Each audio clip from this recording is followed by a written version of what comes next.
Hello there. Last week I hit a milestone which honestly it boggles my brain when I think about it because we hit 1 million subscribers here on my channel.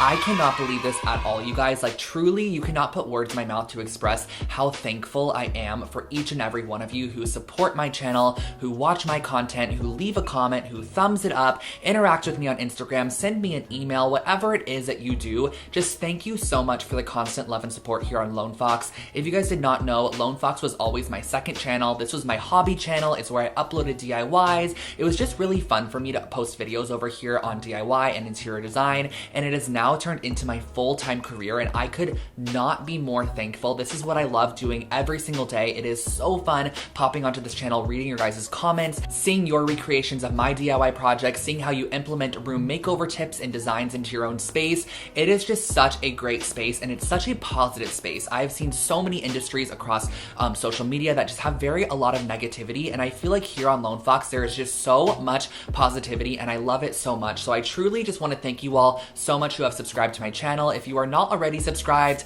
hello, my name is Drew. I post brand new home decor and DIY content every single week here on Lone Fox. This intro is definitely going to be a little bit longer than normal just because I have a 1 million subscriber giveaway that I want to talk to you guys about. I also have a little store promo, and then I'm also going to tell you guys about today's video as well, because we are going to be sharing with you 100 DIY home decor ideas, which is incredible. But I think I'm gonna go ahead and jump on into the giveaway. I have not done a giveaway here on YouTube in such a long time. I think my last one was when I hit 100,000 subscribers. We're at 1 million, which is crazy, and that definitely deserves a very, very big giveaway. So let me go ahead and dive on into the rules for that. So in honor of hitting 1 million subscribers, I'm going to be doing 2 different giveaways. There's going to be a US domestic giveaway, and there's going to be an international giveaway. And the reason for this is because my prize for the US winner is going to be a full room makeover. I am going to be picking one of you guys, and you guys can tell me which room in your space you want me to fully transform, and I will be purchasing absolutely everything you need. I'll be purchasing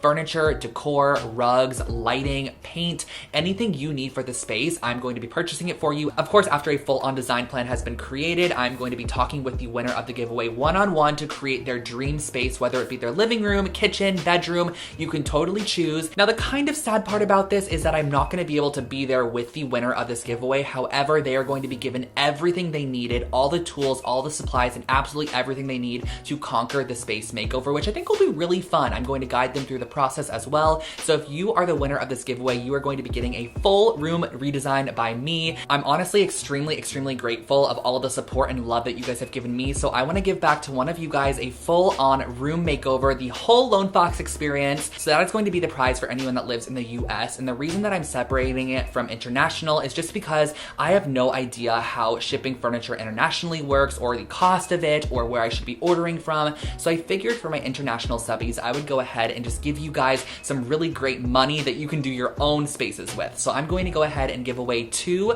$500, not gift cards, but just like literal cash, so I could send it to you on PayPal, on Venmo, wherever it is. I'm going to be sending you guys $500. There are going to be 2 winners that receive $500, and then there's going to be 5 more winners that receive $100 a piece. So 7 winners for the international giveaway. Now, how to enter, it is so super simple. All you have to do is be a subscriber of my channel, so make sure that you click that red subscribe button on my channel. Also click the bell icon next to the subscribe button. So if you're already subscribed but you don't have that bell icon clicked, make sure to click the bell icon. That way you are notified when I upload brand new videos. And then what you're going to want to do from there is actually click the link in the top of my description box. There's going to be a link for US domestic giveaway, and there's also going to be a link for international giveaway. Basically, this is just going to take you to a sub page over on Rafflecopter, which is a website I use to kind of host my giveaways, and it just allows you to enter your email, and that's how you can enter. It just makes it so much easier for myself to keep track of everything. It also gives you guys a couple of additional ways to enter as well, and it's just a really great service that I use, and you are not going to get your email bombarded or anything like that. It just makes it easier for me to go ahead and select winners in the end rather than having to kind of randomly scroll through comments. I feel like this just makes it really fair for everybody. And I'm also going to have all of the additional details and rules in the description box below, such as the end date of this giveaway. And of course, it is open 100% international based off of where you are. You're just going to click the link in the description box and enter the giveaway. And one last little goodie for you guys here on my channel. This is only for you that are watching right now. You can get 15% off of my home decor website, which is lonefox.com. I have such cute home decor over there. There are throw blankets, we have pillow covers, and there's really anything that you need to decorate your home. there's kitchen goods, there's lifestyle products. I have a whole line of merch over there. You can get 15% off your order using code MILLION at checkout. So that's only for you guys here on YouTube. So make sure to take advantage of that. Also, orders over $75 in the US do ship for free, which is great. So you can get 15% off on top of that. I will leave the link to Lone Fox in the description box below for you guys. But I guess we should just go ahead and dive on into my 100 DIY projects. Now, I know not all of you are going to sit through all 100 of these, but I do hope that if you kind of bounce around throughout this, it gives you a couple of creative ideas and maybe sparks creativity for you. That is the reason I wanted to create this video, is if you ever feel like you just need a little bit of a creative boost, come back to this video, click around. There's going to be a lot of content throughout here, so you're always going to be able to find something. And I'm sure there's quite a bit of content you have missed from my channel that is put into this video that I think you guys are going to love. So this is Editing Drew popping in super quickly. I forgot to also mention that if you guys want the full tutorials on any of these projects, since they are cut down a little bit just to make it not be extremely long, I'm going to link a blog post below that has all 100 projects listed out, and it has links to the videos and the timestamps exactly where you could find these projects. So go ahead, if you want to find any of these projects and you want the full tutorial on them, click the link to my blog post below and you'll be able to find a link to all 100 projects. Enjoy today's video and thank you so much for 1 million subscribers, but let's go ahead and roll the DIYs. Diving on into our first project, we are going to be making this flower stamped pillow, which I created back in 2018, but it's still such an incredible DIY project. I went ahead and I started off by taking some baby breath flowers and just pressing them between 2 pieces of paper and added a couple of books on top. And after a few hours, you're going to have these nice pressed flowers, and we're going to essentially be using these as stamps for our DIY. So next what I did was use a little bit of black fabric paint and I stippled it on with a stippling brush, used a little spray bottle to spritz some water on there to almost turn it into a watercolor. And then I stamped it on the edge of my pillow as shown here using a paper towel on top just to absorb any of that extra water. So as you can see, as you stamp it down, it creates this nice kind of watercolor stamped effect. And I created this all the way around the entire exterior of the pillow, making sure to kind of create a circular shape as I went with it, because in the end I wanted to go back with a paintbrush and some watered down paints to add an initial. This is actually based off of a pillow I saw on Anthropology that had an initial on it, and I thought it was super cute, so I wanted to create my own, and that's how this one turned out.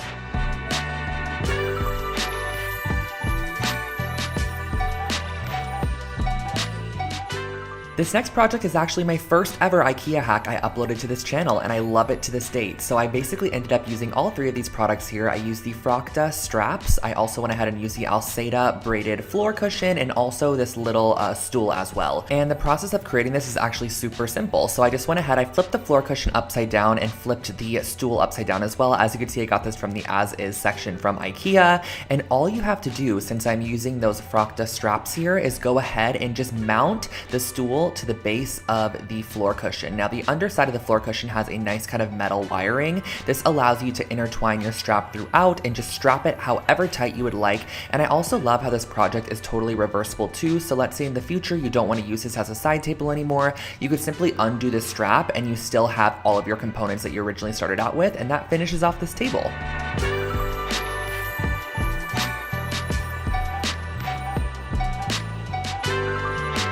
Here we have one of my first ever macrame project I created on this channel, and this is kind of like a faux macrame because you get the look of macrame without actually having to put in all the work needed. So I actually started off with this metal pot here. I believe I got this at Joann Fabric, and some macrame cord also from Joann's. So what I wanted to do is first start off by creating a ring that would kind of go along the top rim of the pot, and we're going to be creating our macrame based off this ring here. So cutting a couple of yards of macrame cording, you're going to need 2 strands per section, fold them in half, and you're going to create a lark's head knot over that ring that you initially created to hold your pot, and you're going to want to apply these at 4 different points on your ring there. So as you can see, we have 4 different sections applied, and now you're going to want to start the macrame process. So grab 2 strands and place them in the center, and you're going to use your right strand, go over the top of your 2 center strands. Your left strand's going to go over the top of your right's tail, underneath and up through the loop. This is going to be a very, very repetitive process, but this is why I kind of call it a faux macrame, because there's no need to really connect different strands and get kind of confused as you're going on with the process. You're only going to be working on each 4 of these sections at a time, and you're going to be creating a sequence of square knots, which is going to end up looking something like this. And once you reach your desired length, go ahead and tie all 4 strands in a knot there and cut 2 of the strands off that are not necessary anymore, so you only have 2 hanging from the end of the knot there.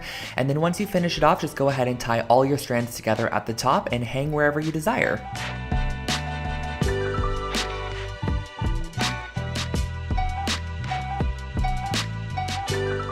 I'm a huge fan of taking Polaroid photos, but I never really know how to display them, so I figured we can create this really fun interchangeable Polaroid display. So I went ahead and used this wood sign and a couple of these bags here to create this. So the wood sign is from Michael's Craft Store. I went ahead and painted it white to start, but you could stain this, you could paint it black, however you want to go along with it. And then at the top, I went ahead and screwed in one of these little hooks here, which are traditionally used for picture hanging or hanging plants from your ceiling. And then I went ahead and grabbed my 3x4-inch bags, punched a hole in the top there, and you can slide your Polaroids inside, which really allows you to interchange them and kind of display them as you would like to. You can also add a ton of bags to this. You can have like 10 to 15 bags hanging from the hook that have lots of different Polaroids on them, so you can kind of flip through them and see all of your memories in one location.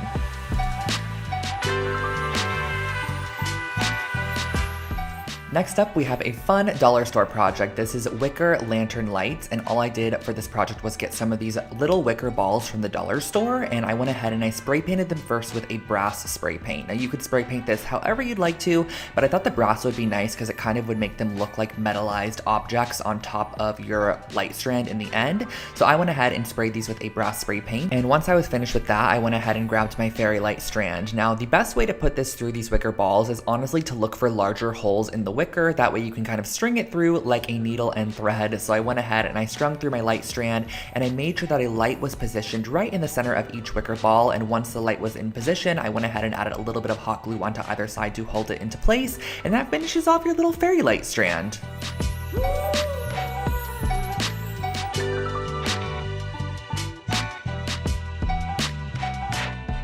I have created so many throw blankets over the years, but this was an IKEA hack that I really love. It's so simple and easy to transform any blanket. So I went ahead and started off with a simple knitted blanket from IKEA, and I also got some chunky yarn and a large yarn needle as well. This just makes the process so much easier. So I went ahead and just strung my yarn through the yarn needle, and literally all you have to do for this project is create a nice chunky stitch along the edge just to add a little bit more detail to a basic blanket. So I went around, stitched the edge as shown here, and once you reach the corner, you're just going to want to make sure to also apply a stitch into each corner, kind of pivot it 90 degrees and work in your new direction. Now you can totally customize this and make your stitches as long or as short as you would like to. I feel like I made mine probably about 1 inch to 1.5 inches each, but I really love the kind of ununiform look of the stitches. I feel like it adds a nice handmade quality to the piece, and once you reach the end, you can snip it off and enjoy your throw blanket.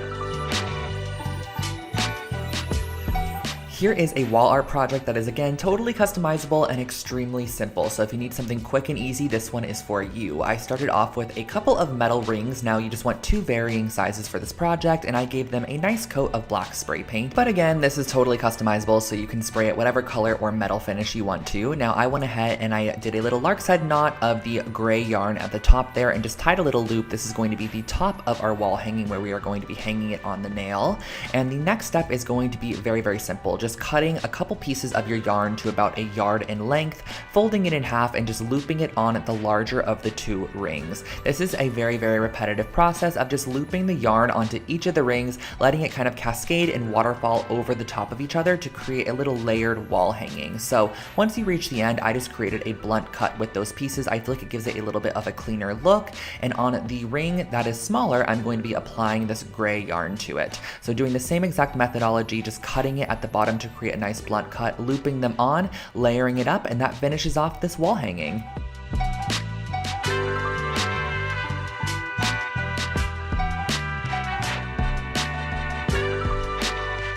I remember this copper and concrete jewelry stand being a huge hit on my channel, so I'm really excited to kind of be reliving it right now. So you're going to want to go ahead and get a couple of copper pipe pieces along with some concrete and a mold that you're going to be using for your concrete. So I just used some simple concrete mix. You guys all know that I basically suggest the pre-sifted one that comes in the 10-pound bucket.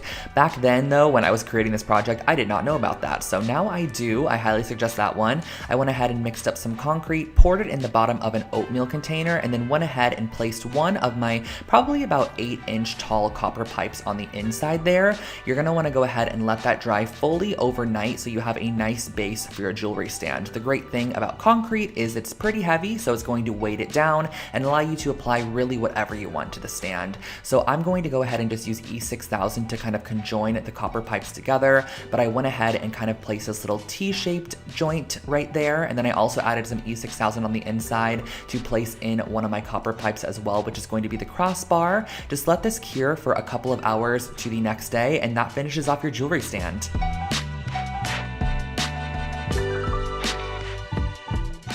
Bringing back another dollar store DIY for you guys. This was from a dorm video that I did, and the total cost of this project was $3.50. I used this cutting board on the left side, which I got at the 99-cent store, some nails, some string, and a pencil. So the first thing I did was actually just kind of trace out or sketch out a crescent moon shape, and then I went ahead and just dotted wherever I wanted the nails to be. I also added a couple of nail holes on the bottom, as you can see there, just to go ahead and allow myself to hang a couple pieces of jewelry off this or whatever I wanted to add to it. Now, I used really tiny 1/2-inch nails, which required me to go ahead and use a plier to hold it into place and then a hammer to securely press it into the wood there. And once you go ahead and hammer in all of your nails, I just went back with this black cotton cording, which I just kind of very no rhyme or reason applied it around the entire moon shape just to fill it in. I also went around the edge to give it kind of a nice clean finish, as you can see here, looping it around every single nail. This is just going to kind of finish it off and give the piece an outline. I just like the way that this looks a little bit more than when it is unfinished, and that really finishes off your jewelry hanger.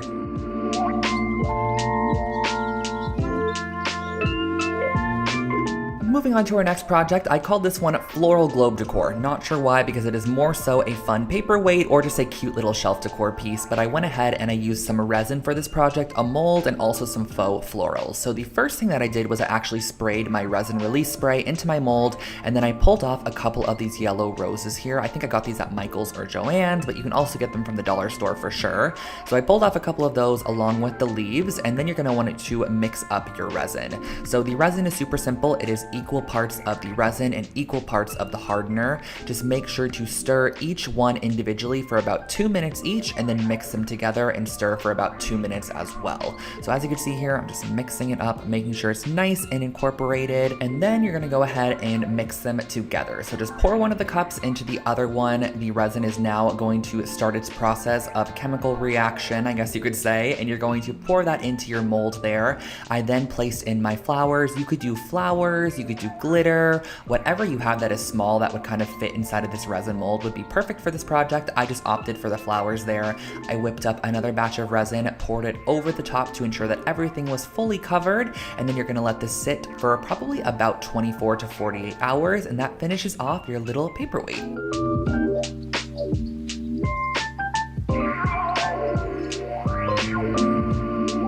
I remember this piece of decor like it was yesterday. This I had in my room for so many years and I loved it so much. It's a little hello framed decor piece, and all I used for this project was some yarn, a little frame, some fabric glue, and some canvas. So I first started off by taking my frame here and I glued it down to my duck canvas. Now this frame was, I believe, from Michael's at the time in their little like finished home decor section, but I got it on sale. I thought it was really cute, so I filled it with the canvas, tacked it down with a little bit of fabric glue, or you can use hot glue, and just cut away all that excess once you feel like it is nice and adhered on there. And next what we're going to go ahead and do is use a pencil to kind of map out the word that we're going to do. I just wanted to do the word hello because I have an obsession with writing that word. I don't know why, I just absolutely love writing out the word hello. So I opted for this mustard yellow yarn because yellow is one of my favorite colors, and I used a little bit of hot glue to adhere down the yarn in the loopy cursive font that I chose, which was my own handwriting. I don't know where I was going with that, but I went ahead and I glued it down in this nice little cursive font, and I just love the way it turned out. It just made me happy every single day I looked at this piece, and you can again totally customize this to have whatever word you want on the inside. It turned out really cute.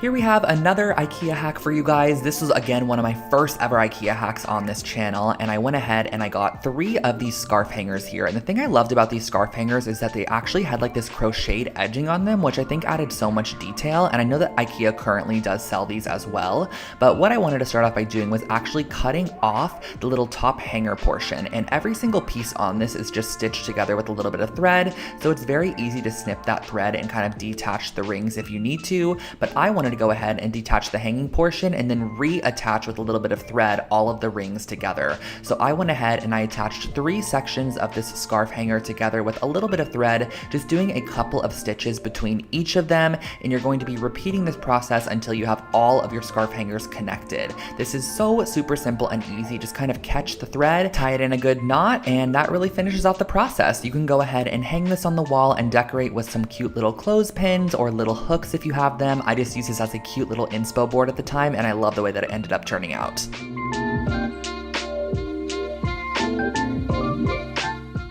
Here we have another super simple macrame project. This is definitely a beginning macrame piece if you're just kind of getting introduced to it, or you want to create a super quick and easy wall hanging. So the supplies that you're going to need is just some yarn, a pair of scissors, and a wooden dowel. So I went ahead and I cut my yarn to about 6 foot lengths of each strand. And for the start of this project, on the very left side, as you can see here, I went ahead and I actually looped 2 pieces of yarn on the start, and then every single section after that, I just did 1 piece of yarn folded in half and then looped onto our wooden dowel.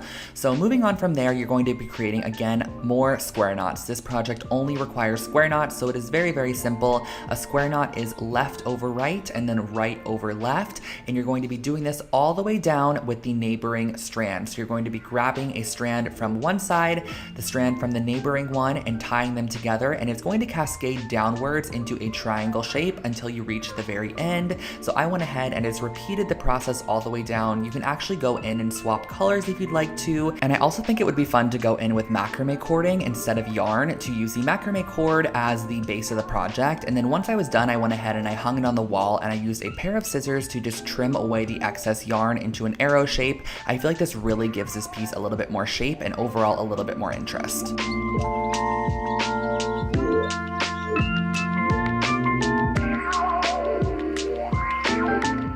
Back to the dollar store projects, this was what I called a memory mobile, and I created this for $2.50. Now, that silver thing looks a little odd, and that is because it is a Let's Party grilling wok. I don't know why I opted for this, but I found it, and I was like, let's go ahead and create something with this item here. So I went ahead and I cut off 2 sides of the grilling wok, and then we're going to be moving on to our wooden clothespins. So these are some small wooden clothespins that I'm going to be using some black cording to tie a double knot right through the center section of the clothespin and cut away any of the excess strands, and then also make sure to leave probably about 12 to 20 inches of leftover string. That way you have a variance that you can kind of use as you're attaching them to your grilling wok. So here comes the fun part. We're going to be sticking our strands up through the holes that are in the wok there, and I'm going to go ahead and glue them down and then cut off any excess tails. So we basically have a ton of these clothespins that are going to be hanging from that metal section there. I think it probably would have been a little bit cuter if I was to maybe spray paint this black or spray paint it brass, but I went ahead and I tied a strand at the top there, which is going to be our hanger. You can clip all of your memories or mementos here, and it just creates a fun little mobile.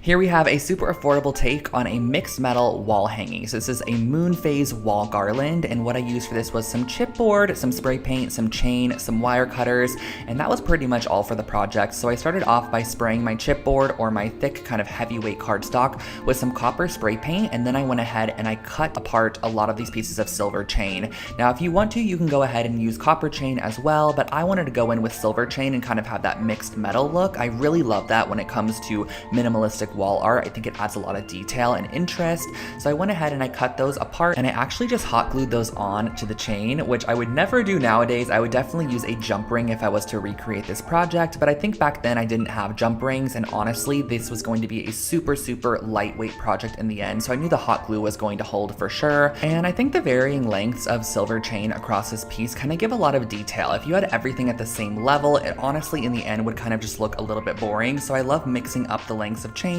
for those vertical sections to make sure that the moons are kind of hanging at different levels once you actually hang it up on the wall. And this is what the chain base is going to look like. And the next step is going to be cutting out some moon shapes. So you can totally print out some shapes if you'd like to, or you could freehand them like I did. I just kind of penciled them onto a piece of paper, cut them out. I love the organic look of it, and I just glued them on with some hot glue, and that finished off your wall hanging.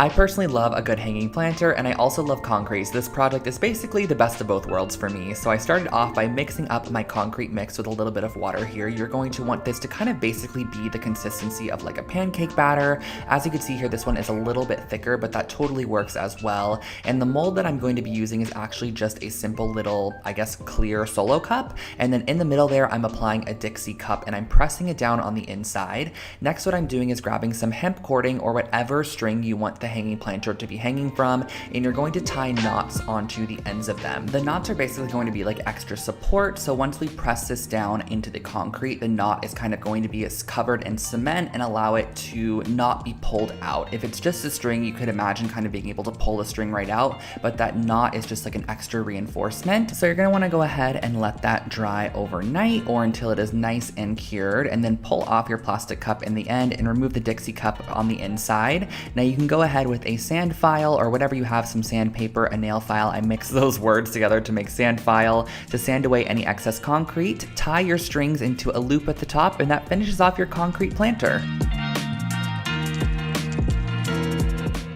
Now this next project is actually one that was inspired by anthropology. I bought a wall hook a while back and so many people were like, can you please like recreate this on your channel? And so I did. I basically found this wooden wall hook blank from Michael's or Joann's, some craft store, and I ended up spraying it with my brass spray paint so it had the similar brass look to the anthropology piece. And then I went ahead and Googled the constellation for Leo. That is what I personally am, but you can totally change this up for your own star sign. I just did Leo for myself, and then I went in with a little bit of black acrylic paint and just dotted this on wherever the stars were in that constellation. And then I connected them with some lines and just kind of cursively wrote Leo at the bottom. I guess it's kind of lucky that I'm a Leo because I didn't have to write that much. And then around the edge, I went ahead and I just did a little dotted kind of pattern just to add a little bit more detail, and that finishes off your wall hook.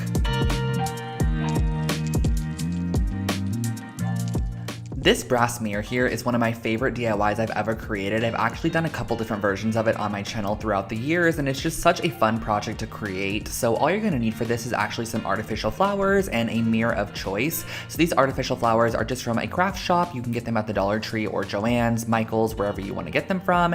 And I just went ahead and started by giving them a good dousing of brass spray paint. And this is actually going to just be our first layer of spray paint, kind of just to give an overall coat of that brass color. And next what you're gonna want to do is actually kind of find the placement on your mirror for these pieces and use some heavy duty hot glue to glue and adhere them down to your mirror. So once you have them all glued and adhered down, this is where we're going to go in with our brass spray paint once again, making sure to cover up any of the mirror sections and really thoroughly coat those pieces in that brass spray paint to give it a full-on finished look. And of course we're going to need something to hang this up with, so I didn't want to use this white yarn here, so I just actually sprayed it with the gold spray paint and it ended up looking great in the end. I adhered it on the back side of our mirror and that finishes it off.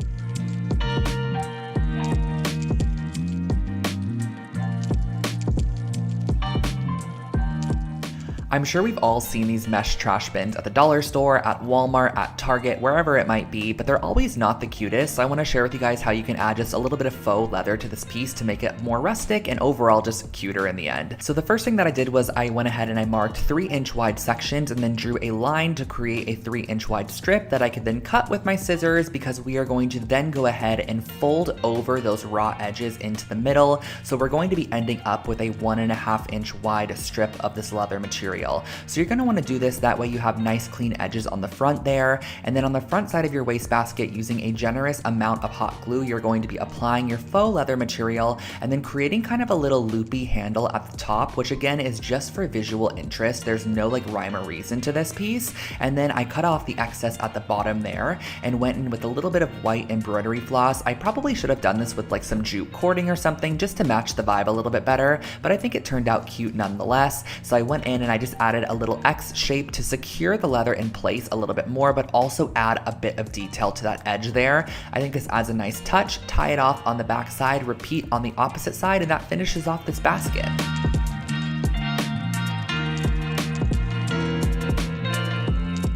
This chunky tassel blanket is one of my favorite throw blankets I've ever created. I actually still own it to this date and style it all the time throughout my apartment. So I started off with this blanket base, which was actually from Target, and then I went ahead and I grabbed a couple of yarns that I thought that kind of complemented the blanket, and I cut them into 12-inch long sections. And you're gonna want a ton of these to create a ton of different tassels along your piece. So I'm using a really chunky wide crochet hook to go through the knitted section of this blanket, and I'm going to then go ahead, fold my yarn in half, and pull it through the loop that we created with our crochet hook. So you're gonna pull through all those strands of yarn.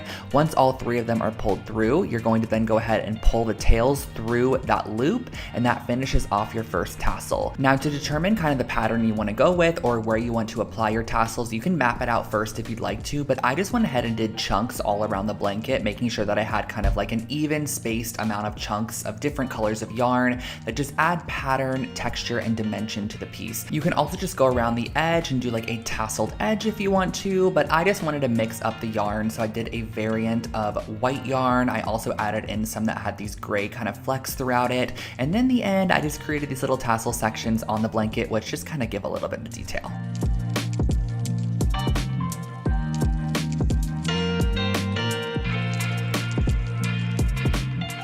This sunburst mirror here was actually the first project I ever shared on my YouTube channel. This is my first ever DIY project that I created, and I really think it's still really cute, honestly. So I started off with an 8-inch round mirror, and I used 2 different sizes of popsicle sticks. I used these longer, kind of skinnier ones, and then I also used your traditional ones as well. The first thing that I did was I went around the bottom lip or bottom edge of our piece with the longer, skinnier popsicle sticks and hot glued them into place where I wanted them to go. And once you have them all glued down, it's gonna look something like this. But as you can see, it just kind of seems a little bit boring. So in between each of the popsicle sticks, I actually glued a vertical popsicle stick, so it was kind of sticking upwards, which just adds dimension to the piece. I feel like every one of these voiceovers, I'm like, it adds dimension, it adds texture, but it really does. Like, I think this adds a nice bit of visual detail. So I went ahead and I added a vertical popsicle stick just glued in between all of our longer sticks. This also kind of gives a height variant. So as you can see, the first layer of sticks is a bit longer than the second layer, which I love. And then on the back side, I just glued down a little ring of macrame cording to hang it up on the wall, and that finishes off your new sunburst mirror.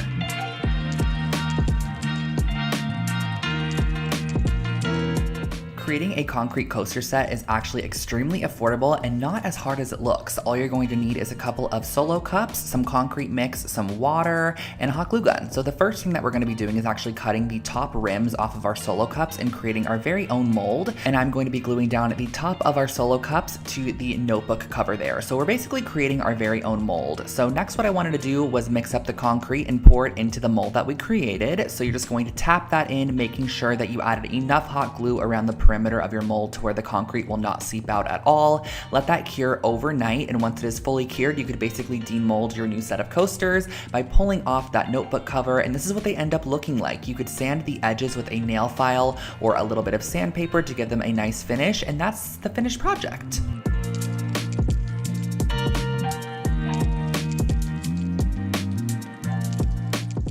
Next up, we're going to be making this DIY macrame, really cute kind of like lantern candle holder. So I'm going to be using a mason jar along with some hemp cording. And the first thing that I'm going to be doing is measuring out about 2 yard sections of my hemp cording. And you're going to need, I believe, 6 pieces in the end, 6 or 8. So what I'm going to be doing is starting out by gluing down my pieces in the center here. So I actually did end up using 8 strands. And you're going to want to glue them so that you have all evenly placed out 8 sections on the bottom of your mason jar. And then I added a little bit of hot glue to hold them into place as I started the macrame process. But this is just, again, a very repetitive process like a couple of the earlier projects.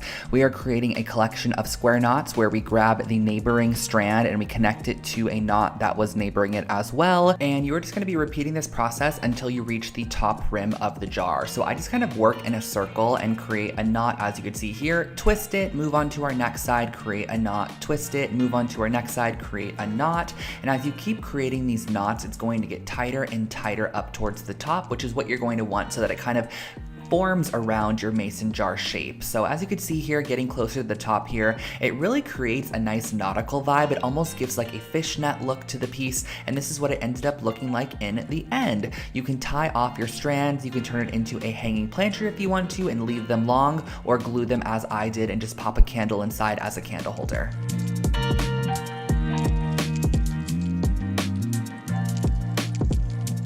Cork is another really fun material to work with, and it's also super affordable. I got these cork sheets at the dollar store, and I wanted to turn them into some geometric wall decals, which you can just use as wall decals if you'd like to, but you can also actually pin things into them and use them as kind of like a little pegboard. So the first thing that I did was I just created triangle shapes out of the square shape, and I highly suggest using an X-Acto knife for cutting cork. It is so simple and easy. All you have to do is just kind of create a couple of strokes across using a ruler, and the cork will cut nice and smoothly. So I went ahead and I created these. I also went ahead and created some smaller ones as well, just using 1/4 of the cube. And in the end, I had all these different triangle shapes, which I could then go in and add a little bit of painted detail to. So using a little bit of Scotch tape, I just applied that on the edge there. And this one in particular, I wanted to have a nice little white edge. So I went ahead and I added some white acrylic paint on there. I also painted some fully white as well. And once you're done, you can pull off your acrylic paint and you can just attach these to the wall using some 3M mounting squares, and that finishes off this project. Another super affordable wall decor piece is a pressed flower wall art, and you can make this on a canvas, you could put it inside of a shadow box frame, whatever you want to do, but all you're really going to need is a couple of florals and leaves that you could find out in the garden or on a walk down the street. So as you can see here, I just picked up a random variety of different flowers and leaves, and we're going to be using a bit of parchment paper to press these in between some heavy objects. So the first thing that I did was actually rip off a piece of parchment paper, place another piece on top, and on top of that, I placed a ton of my books from school, or when I was going to school, on top of that. And you're going to want to let this dry for about 2 to 3 full days, or until all the water has been drawn out of the pieces and they are completely dry and flattened, ready for the next step of the process. So as you can see here, I have all these flattened leaves and flowers. And lastly, the next step in the process is just to glue these down to a canvas or some form of frame. So I ended up lining them up. I just thought it added a nice minimal approach to this piece, but you can scatter them around, create patterns, however you want to do it. But in the end, you come up with this really cute dried floral wall decor piece.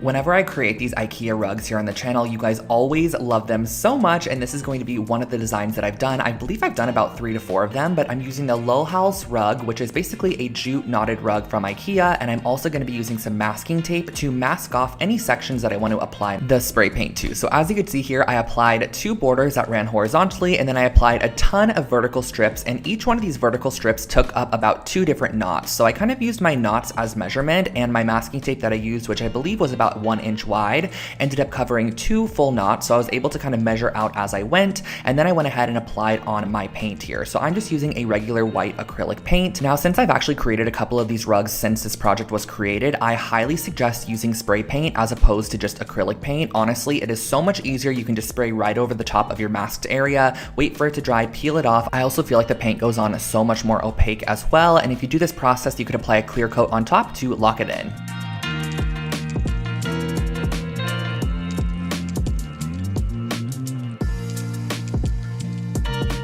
Next up, we are creating a set of felt coasters, which are really cute, and I actually upcycled this Putta box from IKEA. I had this in my stash for a while, and I just never ended up using it for any form of storage. So I was like, why don't I go ahead and actually recycle it and turn it into some coasters and just use the fabric, because I didn't find a use for the actual box itself. So all I had to do for this process was honestly use a ramekin. I traced around the outside of the ramekin to create my coaster size, but you can use whatever you have kind of as a marking utensil. And then I went back in with a pair of scissors and just trimmed around all of the excess, and that honestly, you guys, finishes off this project. It was super simple and easy. I just felt like the material on this was super thick and very durable, so I thought it'd be great for a set of coasters. I also intentionally drew right over the top of the stitching line because I love the detail I added, and I just locked in those seams with a little bit of glue on the edge, and that finished off this coaster set.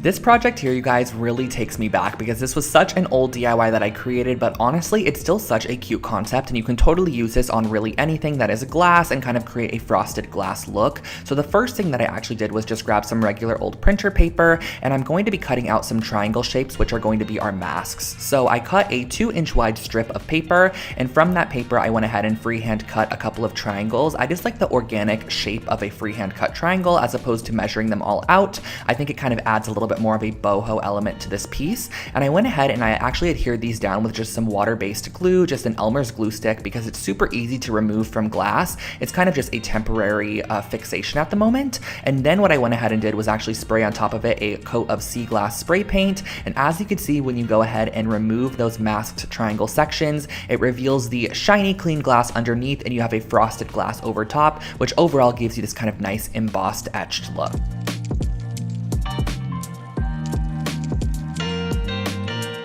I always actually get requested for a ton of decor that includes like an initial or something that you can customize a little bit, and I love this take on an initial decor piece. I think this would be so cute in an office space. So I actually picked up one of these oversized paper mache letters, which I believe I got it at Michael's, and I also got these kind of balsa wood stick sections, which I'm going to then be tiling on the front of our letter to almost give it a restored wood look, as opposed to making it look paper mache or just painting it or adding to it. I thought the wood really elevated the overall vibe, and it was still a very affordable option. So all you have to do is actually just place the wood on the front side, flip it over to the back side, and use a pen to just kind of mark off the section you want to cut, and use a pair of scissors to simply cut away any excess. And do keep in mind in the end that you can go back in with a little bit of sandpaper if you need to sand away any harsh edges, but once you are done, you kind of get this tiled wood effect that I think looks so stunning in any space.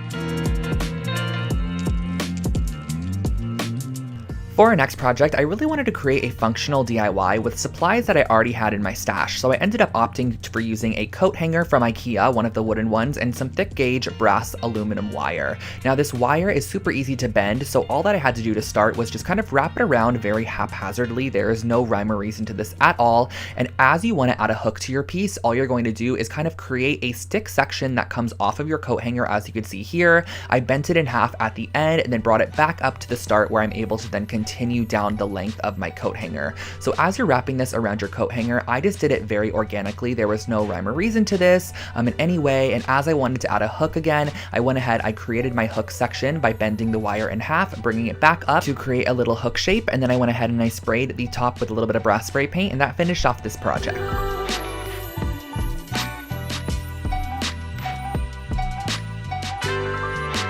Here is a way to take a simple mirror and turn it into something a little bit more elevated and rustic. So I wanted to turn this into a jewelry holder. So I started off with a square mirror. I also used some balsa wood, some spray paint, a couple of hooks, and some E6000. So the first thing that I did was I cut my balsa wood to be the width of my mirror, and I went ahead and screwed my hooks into one side of the balsa wood on the bottom there. So I went ahead and I screwed in, I believe, about 5 of them, and I used this hammer finish dark bronze spray paint to give this more of a metallized finish, and I think it looked really, really cool in the end. You could spray this or stain it as you would like. And then on the bottom of the mirror, I went ahead and I applied our hook section, as you could see. And on the top of the mirror, I just applied the other wood section just to kind of make it look like it is framed off.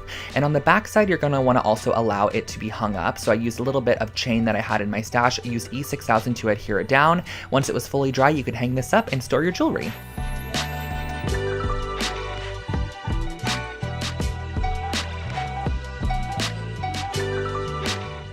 Affordable furniture DIYs are always a hit here on Lone Fox, so I wanted to share with you guys how I created this nightstand from a simple crate from IKEA. So this is the Naglig crate, which you could pick up for about $10 at IKEA, and I went ahead and I started off by just constructing it based off the instructions. You have to just screw all of the elements together, and once they're all screwed up, you have a basic wooden crate. Now on the bottom of the wooden crate, I wanted to add a leg, so I elevated it off the floor with these little wooden trinket dishes, or like little wooden trays that I found at the craft store as well. They're just a simple wood, very similar to the one from IKEA, and I just E6000 these down. You could also use a nail gun if you'd like to, and once you are done, you have a very simple, minimal nightstand.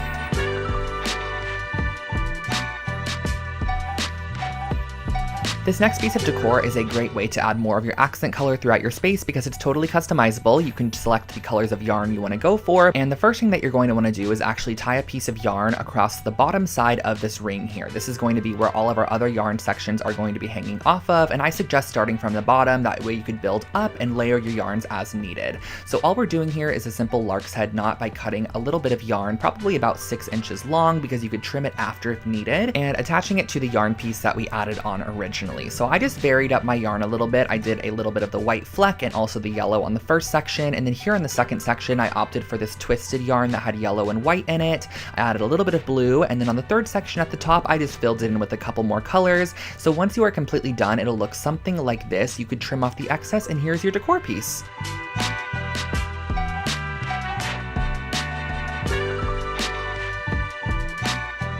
This is a really fun multi-purpose DIY. I created a memento lampshade because lampshades can be a little bit boring, so if you have a basic lamp, especially in like a dorm room or a small space, spice it up with this simple hack here. All that I started off by doing was just painting my clothespins how I wanted them to look, so I think I did a mixture of black and then also just the raw wood as well. All you have to do for this project is literally glue down the clothes clips all the way around the exterior of the lampshade, just kind of spacing them out however you would like them to go, and keep in mind wherever you place a clothespin, you can add a Polaroid or a little memento, and that finishes off this lampshade.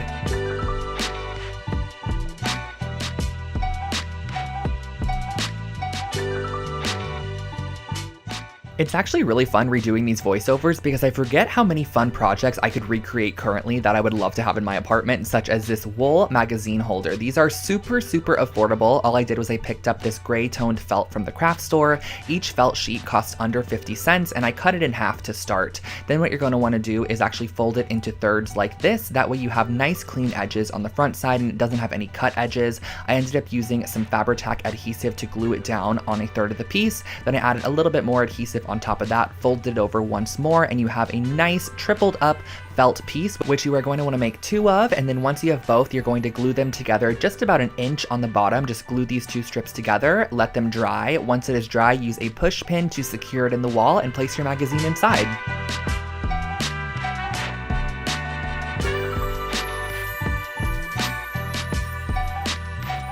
If you love a freehand, very artsy project, this one is for you. I created this as a dorm decor piece a while back, and it is just a kind of moon phase galactic pillowcase. I just used a simple white IKEA pillowcase and some black fabric paint to paint on some stars and moons around the exterior of this pillow. I also added a couple of constellations, and that was all.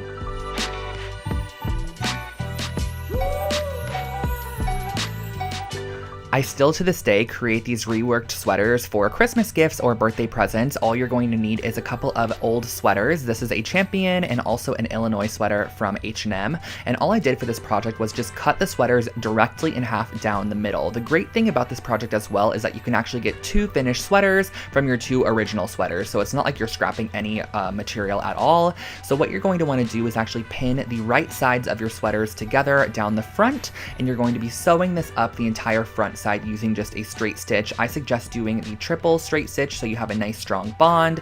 I removed those pins, and on the back side you're going to put right sides together once again. Add a pin every couple of inches to hold the fabric together, add a nice straight stitch all the way throughout, and that finishes off your brand new reworked sweater.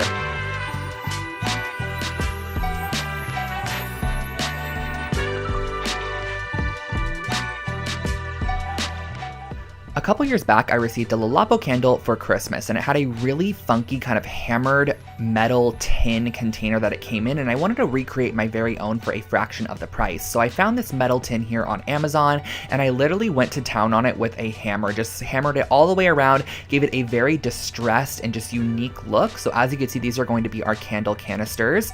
Now these candles here are a couple that I've had in my stash for a while, and I placed them right on top of a pan, just right over the heat. However, I would never do this to this day. I highly suggest getting a boiling pot that you could actually add some water inside of, adding about 2 to 3 inches of water, letting that boil, and then placing your candles inside and letting it slowly melt over time, kind of like a double boiler method. But once it is fully melted, you can go ahead and glue a new wick on the inside of your canister. And then once that is adhered inside, you can go ahead and pour your melted wax very carefully into your canister there. I actually poured both candles in here and mixed up the waxes, but you can totally do one style or create your very own scent with some essential oils, and that finishes off your hammered 10 candle.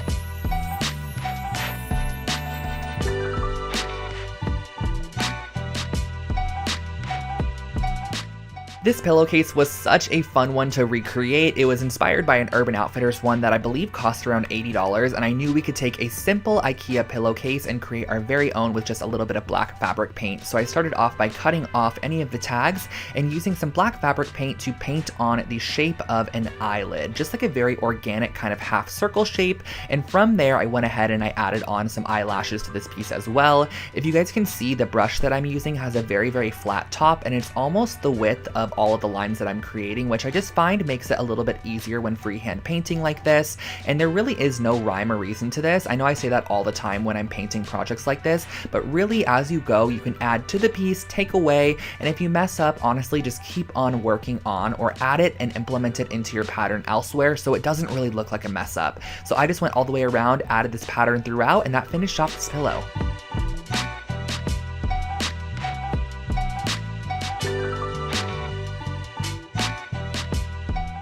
Another oldie but goodie was this geometric wall hanging. I remember when these geometric shapes were super trendy in interior design, and if it totally matches your style currently, this is a project you should definitely recreate because it is super simple. But a humongous pointer I can give you for creating this project is to work on top of wax paper or parchment paper and just basically lay your sticks down and apply glue on top of them. That way you're not adhering everything together and having to wait for it to dry and it's sticking to your surface. Just work on top of a wax paper or parchment paper and it will easily be able to be removed. I also use the tip of my hot glue gun to kind of melt down any excess hot glue sections. So I created these 3 almost pinwheel style shapes and I attached them together using a little bit of yarn. You're just going to use about 8 inches of yarn between each section to attach them together. Once you reach the end, just tie a little loop at the top that you can hang it off with, and that finishes off your brand new wooden geometric wall decor hanging.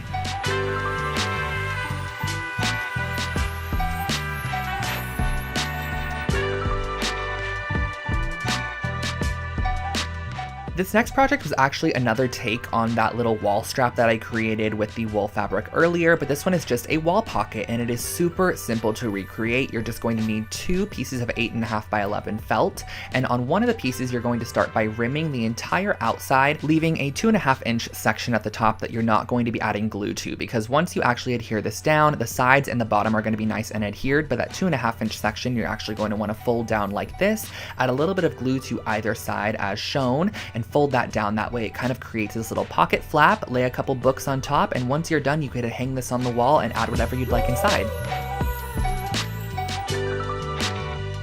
This little trinket box turned out super cute, but honestly the technique that I used to create a crackle finish is just a fun one to have in your DIY skill set. So you're going to definitely need some Elmer's glue, some acrylic paint, and a wooden box of your choice. So the first thing that you're going to want to do is actually go ahead and paint it with the color that you want your cracks to be. So I went ahead and painted it white to start. You could paint it gold if you'd like to and kind of have a gold crack underneath black, which I think would be really pretty, or you could paint it however you'd like. The next step is going to be applying a generous layer of Elmer's glue on the top section that you're going to be applying, and then right over top of the Elmer's glue before it can dry, literally immediately after applying it, go ahead and apply on a layer of your acrylic paint, and as it starts to dry, the glue will actually separate the paint and create a cracked finish, which is really great. So the thicker the glue you apply, the thicker the cracks, and if you want daintier cracks, just apply a thinner layer of glue.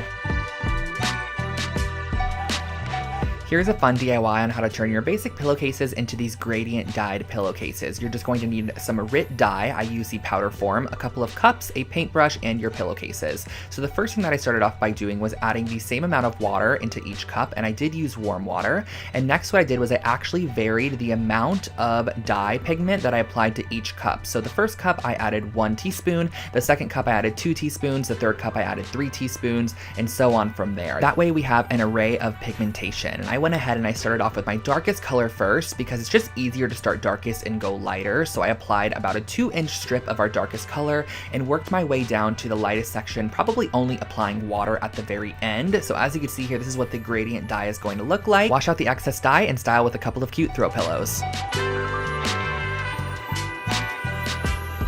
If you're wanting to DIY a gift for your friend this year, I highly suggest these really cute best friend pillows. Basically, all I did was I grabbed some velvet fabric, some chunky yarn, Fabri-Tac adhesive, and a pair of scissors. And the first thing that I'm going to do is lay out my velvet fabric and just kind of freehand a heart shape or half of the heart shape. So as you can see here on the left side, my fabric is folded in half. That way when I cut out this shape, I'm going to have 2 of them.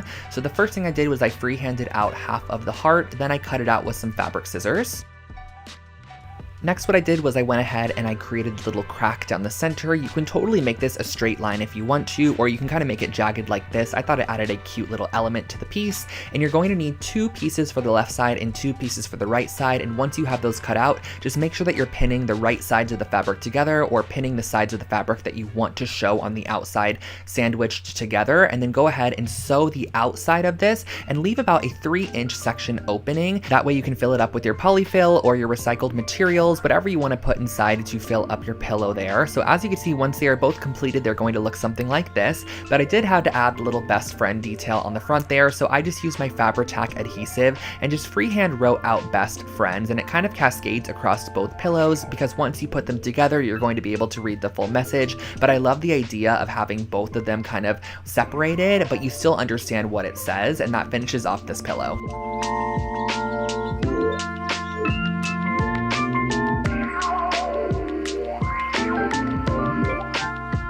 Another super affordable set of coasters created here on the channel were these leather wrapped coasters. Now the supplies are very minimal. All you're going to need is some foam board and also some faux leather material. So the first thing that I did was I cut down the scrap piece of foam board into 4-inch by 4-inch squares. Those are going to be our coaster size. Next, once you have those cut out, you're going to go ahead and just cut out a piece of your vinyl leather or your faux leather and cut it out with about 1 inch to spare on all the edges. That way you can go ahead and apply your E6000 adhesive on the bottom side, press it onto your faux leather material, and then you're going to press that down just as shown here. Next, what I did was I cut off all of the corners. That way we can create a nice clean fold, and I also make sure to leave about 1/8 inch of material on that corner. That way when you fold it up, you get a fully covered corner as opposed to having any of the white show through there. So I just went ahead and I adhered down all of our flaps on the back side, let it dry, and cut out a piece of material to glue over the top of those flaps there. And once you are done, this is your finished coaster set.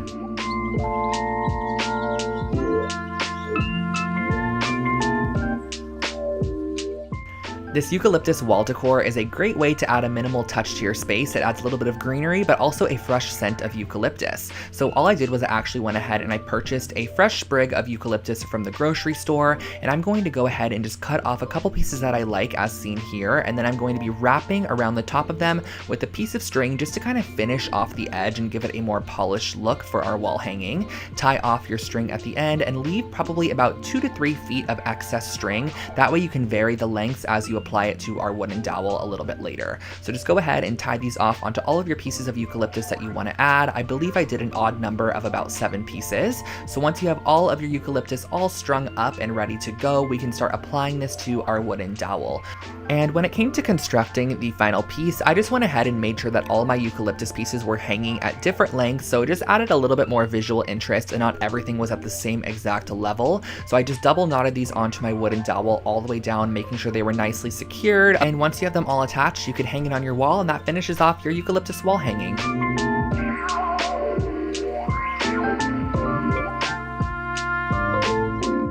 This next project is an IKEA hack where I basically took these wooden cutting boards and I measured 1 inch in on each of the corners and I marked the inch in spot. That way we can know where we're going to be drilling our holes later, because we are going to be turning this into a hanging shelving unit. And this project turned out so cute. I love the way that it turned out in the end. So I just went ahead, brought these pieces outside and used a drill bit that was wide enough for the rope material that we're going to be using here. So as you can see, I got this rope here at the Home Depot. It is a simple nylon rope. And the first thing that I did was I grabbed 2 pieces of my rope and I folded it in half at the very middle point and I tied it in a knot as shown here.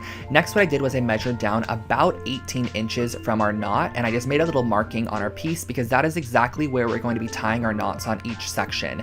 Now the knot is what's going to be holding our shelf in place, so you're actually going to want to make sure that all of your knots are in a very similar spot. That way your shelf is very level and it's not off center, because if you have knots that are hanging lower on one side, your shelf is then going to hang lower on one side as well. So using a ruler, measure down about 12 inches, make a marking, and just make sure that you tie your knot in the same spot once again. The great thing about this project is you can totally adjust the knots as needed. They're not anything that is super tight, and once the shelf actually sits on top of the knot, it kind of tightens itself naturally. You can hang this up and enjoy your new hanging shelf.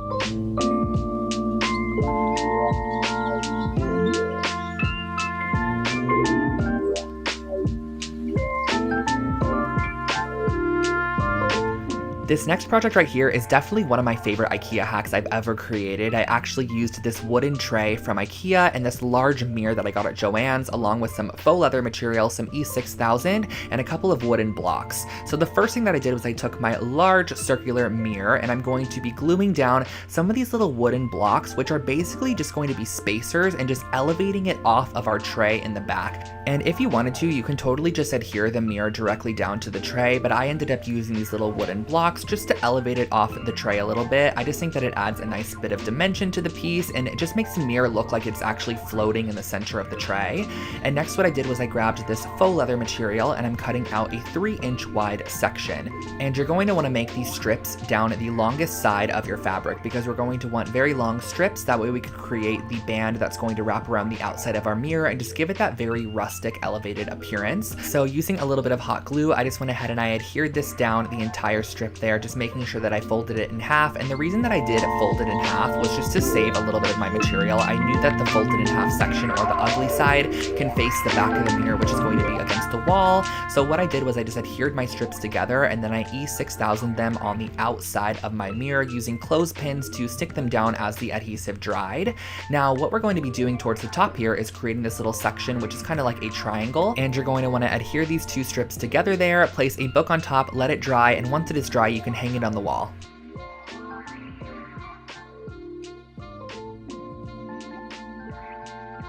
I think this rustic clay bowl was actually my first time ever using clay in a DIY project, and so this is how it ended up turning out. I used a glass bowl from Target and some of this air dry clay from the craft store, and I went ahead and I just added a thick layer of air dry clay on the entire exterior of our glass bowl, and I used a little bit of water to smooth it down. Now I know that sometimes water doesn't work with air dry clay, but specifically for this project I do remember it smoothing it down quite a bit. And then I went ahead and I pressed a little new base for it and used a paintbrush just to add a little bit of detail into our clay work. And this is where I feel like the water totally made a difference. You can totally see where I'm adding the water. It just smooths out those sections and overall just makes the clay look a little bit nicer. So once it was dried overnight, I went back in with a sand file and just filed down any edges that were a little bit rough. And then I went in with a little bit of black paint that was watered down and just kind of distressed the bowl a little bit, added my signature on the bottom, and that finished off your rustic clay bowl.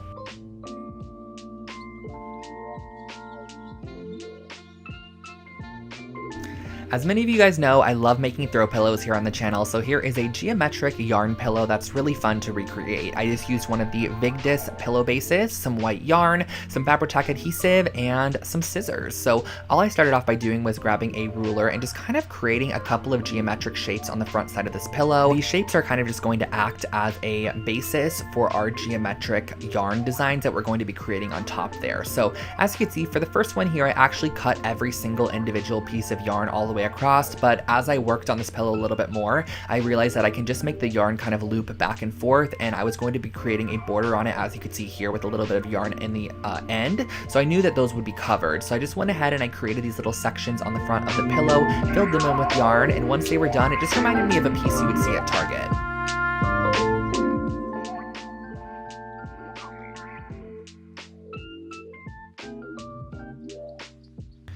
I was a humongous fan of vinyl records back in the day, and I always wanted a method for hanging them on the wall, but I didn't want to have to purchase the actual Urban Outfitters frames that were $20 each, so I was able to create my very own with one piece of foam board. So the first thing that you're going to want to do is go ahead and cut out 2 pieces of your foam board that are 2 inches wider or 2 inches bigger than your vinyl record itself. So I have 2 pieces here. I cut out a square on the inside of one of the pieces as well to act as the frame.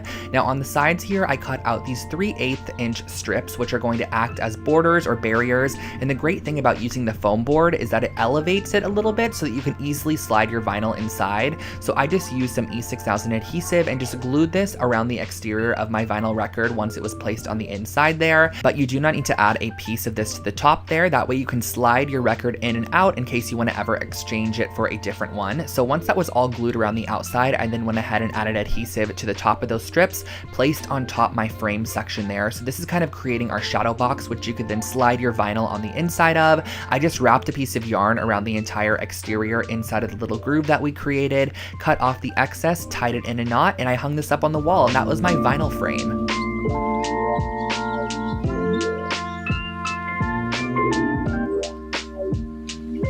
This next wall art piece was actually inspired by a piece I saw on Anthropologie's website, but it was $600, so I opted to create my very own piece using this $30 gold frame from Target.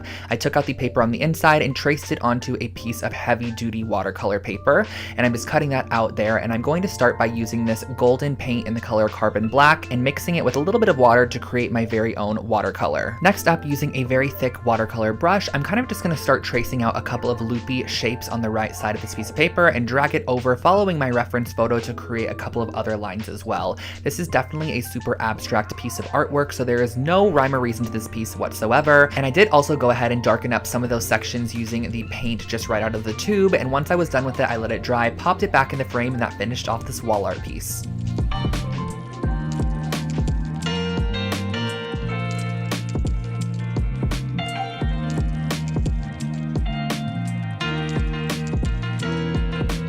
I'm back with one of my favorite materials, resin, and we're going to be making one of my favorite projects, some coasters. So these are some agate coaster molds. You can find these on Amazon if you search agate coaster mold. I also got these dried flowers on Amazon as well, but you can totally dry your own based off of some of the methods that I shared with you guys earlier. But the first thing that I want to do is go ahead and mix half and half of our resin together. So you're going to want to use equal parts of resin and equal parts of hardener. I just find it a lot easier to measure them in 2 separate cups. That way you know that you have equal parts, because if you don't, it's not going to cure properly. So once you do have them mixed up, go ahead and stir it for a couple of minutes and add your glitter. Now, the glitter goes such a long way, you guys. I thought what I added was a small amount, but it ended up being quite a bit. So I stirred it throughout my resin, and then I poured a thin base layer into the mold itself. That way I can just go ahead and start placing in my flowers and give them something to grip to. So I placed them right on top, positioned them into the position I wanted them to go into, and then I filled and topped it off with the rest of the resin material. You're going to want to let this dry overnight for about 24 hours or so, and once they are fully hardened and cured, you can just pop them right out of the mold, and you have these really, really cute coasters. However, I wanted to elevate mine and take them just one step further, so I'm using some of this brass gilding paint. Just go and carefully paint around the edge of these coasters to give them kind of like a metallic finish on the edge. I just think it kind of locks in the design, and that finishes them off.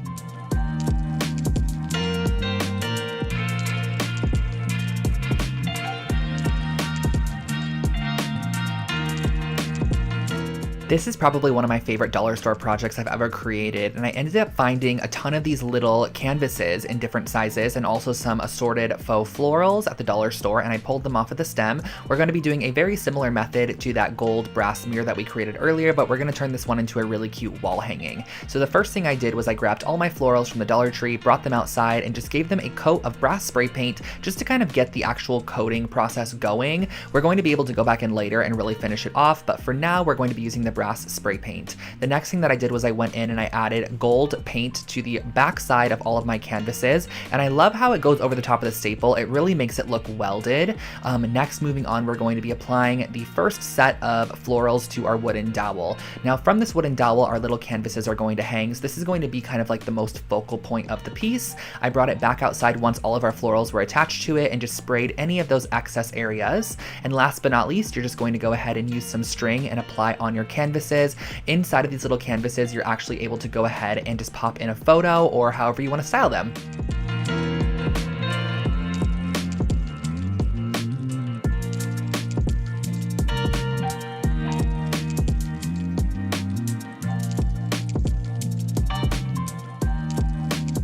One of my most viewed videos on my channel is actually this IKEA hacks video where I turned this Trampa doormat from IKEA into a really cute, just customized doormat. So all you're going to actually need is some black paint and a paintbrush.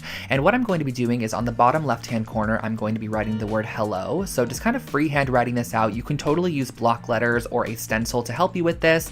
Flipping it completely 180, I'm going to go ahead on the opposite side and put goodbye. This is just such a cute idea. You can actually place this right outside of your door, have the hello face the person as they enter, and the goodbye face them as they leave.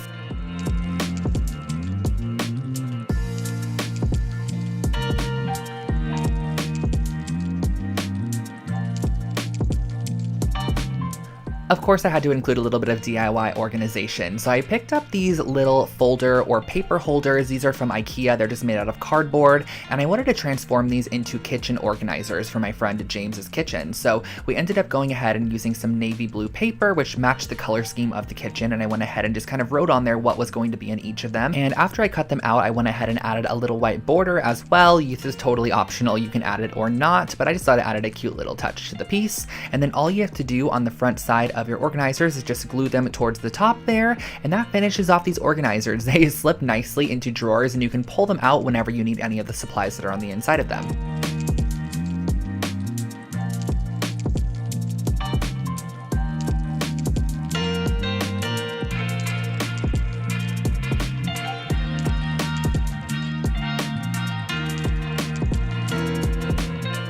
This next project was a really fun one where I ended up using silver silverware. This is just plastic silverware from the dollar store along with a 12-inch circle base, and I went ahead and I broke all of my spoons more towards the actual round part of the spoon. That way we had a longer handle section which we could actually glue onto the outside back of the mirror. So what I went ahead and I did was I started by gluing these on and kind of evenly spacing them around the outside exterior, and this is what we ended up having from the back side. And then what I next did was I went ahead and I added the spoon portion as well. This is just going to add a little bit more dimension and detail to the piece, and that's just really an inexpensive and structural way on how to elevate any basic mirror.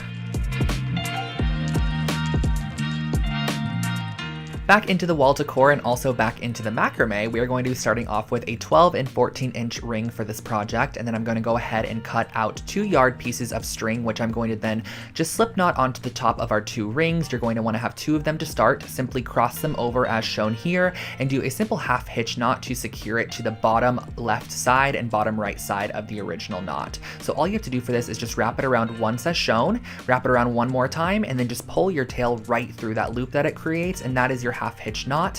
And from here on out, it is pretty repetitive. You're just going to go ahead and apply another slip knot on top, wrap it underneath, and then go ahead to the opposite side and do a simple slip knot to attach it on there. This might be a particular project that you want to watch the full video on because it's a little bit challenging for me to cut all of this into a little 1-minute section for you guys. But once you have all of your knots attached, it kind of creates this really interesting woven pattern in the middle, and you have all of these little tails here, which I then went ahead and did a blunt chop on at the bottom just to finish it off.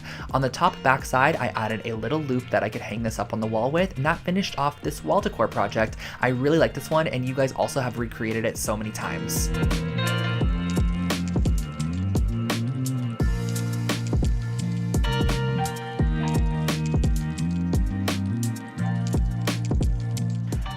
Next, we are heading into some of the aesthetic DIYs that I've done on my channel. I absolutely love creating aesthetic DIY projects for you guys, and I do full videos where I take really trendy pieces and kind of turn them into DIY forms. So the first thing that I'm going to be doing is just rolling out a piece of clay into the shape of a face. I also went ahead and kind of pinched the edges upwards just to kind of give it a little bit of a lip on the edge, and then I rolled out these thin tubes of clay that I used to kind of decorate the face. So I went ahead and created this abstract eye shape that transcended down into a nose, added a couple of eyelashes, and of course we had to add a mouth as well. Once that was fully shaped and kind of in position, I went ahead and baked it in the oven for about 25 minutes or until it was nice and solid.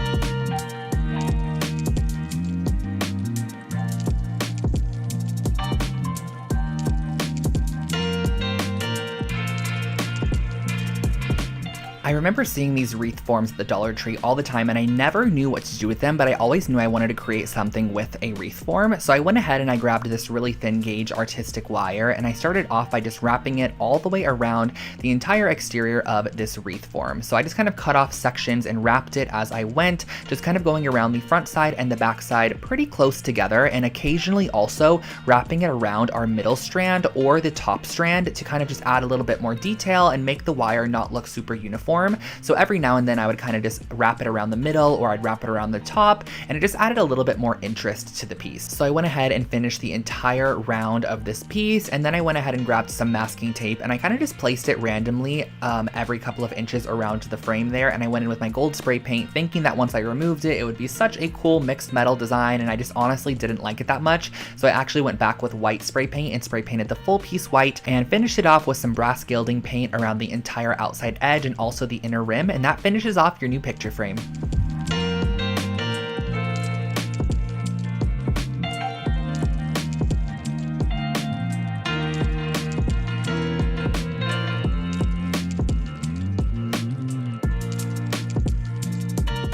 I actually used this tray earlier in a project, which was that mirror. It is the Stockholm 2017 tray, and I used some of these hairpin legs that I found on Amazon. So all you're gonna need in addition to this is some strong bond adhesive. So I actually flipped this tray over, and I'm going to use it as the tabletop for our little table that we're creating. This is going to be kind of like a little side table, and I suggest using E6000 to adhere this leg to the bottom, and also go back in and add E6000 into all of those holes at a generous amount. That way, once it's dry, it almost acts as a nail, and that really finishes off this project. Super simple and easy side table recreation.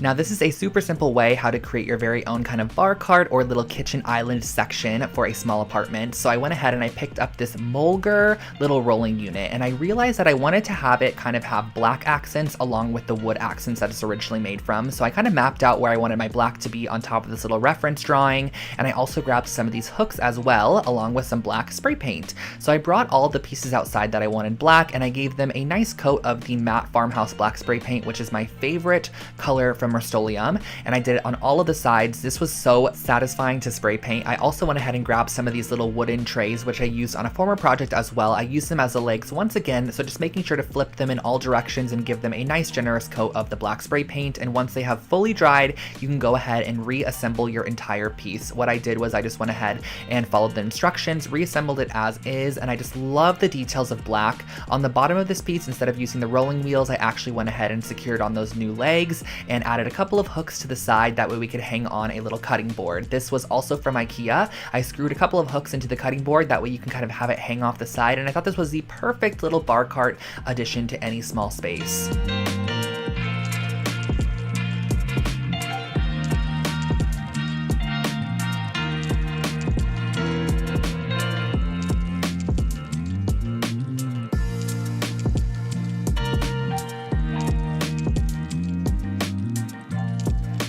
For our next project, I wanted to share with you guys how to create your very own knobs using clay and also these really cute photo holders. So the first thing I did was I kind of created a chunky ball, and I just honestly inserted a screw on the inside, and this is going to be a knob for a dresser. I'm going to create a triangle shaped one as well. And then right here, I'm kind of just creating a disc and using a popsicle stick to create a slice down the center. This is going to be our little photo holder or memento holder. So you're gonna wanna go ahead and bake these, and once they come out of the oven, you could just simply paint them as you'd like. I use my brass gilding paint on the round knob to kind of give it a hammered look, and then on the smaller one I painted it pink, added some white details to give it that ceramic vibe, and last but not least I just left the actual picture holder completely raw.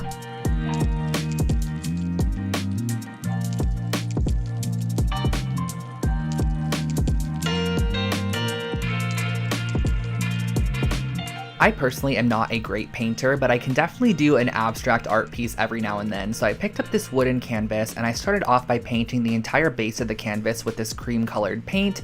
It kind of has like a little bit of an orangey peachy tone to it, which I love. And next what I went ahead and did was actually go in and mark around the edge about a 1/4 inch in. That way I could tape it off, because I'm going to be adding a yellow kind of squiggled section to the bottom here. And what I mean by that is I'm going to kind of create a line that's a bit more organic and free flowing towards the top there. This is kind of emulated off of a mid-century art piece that I've seen. So on the left side, I'm using some black dots to kind of just create a abstract pattern. And then on the right side, I'm filling in all the blank space with some lines. Now on the far left side, I kind of messed up here. I did too many of those dots. So I just went back in and kind of just covered them up with our original cream colored paint. And that finishes off your wall art.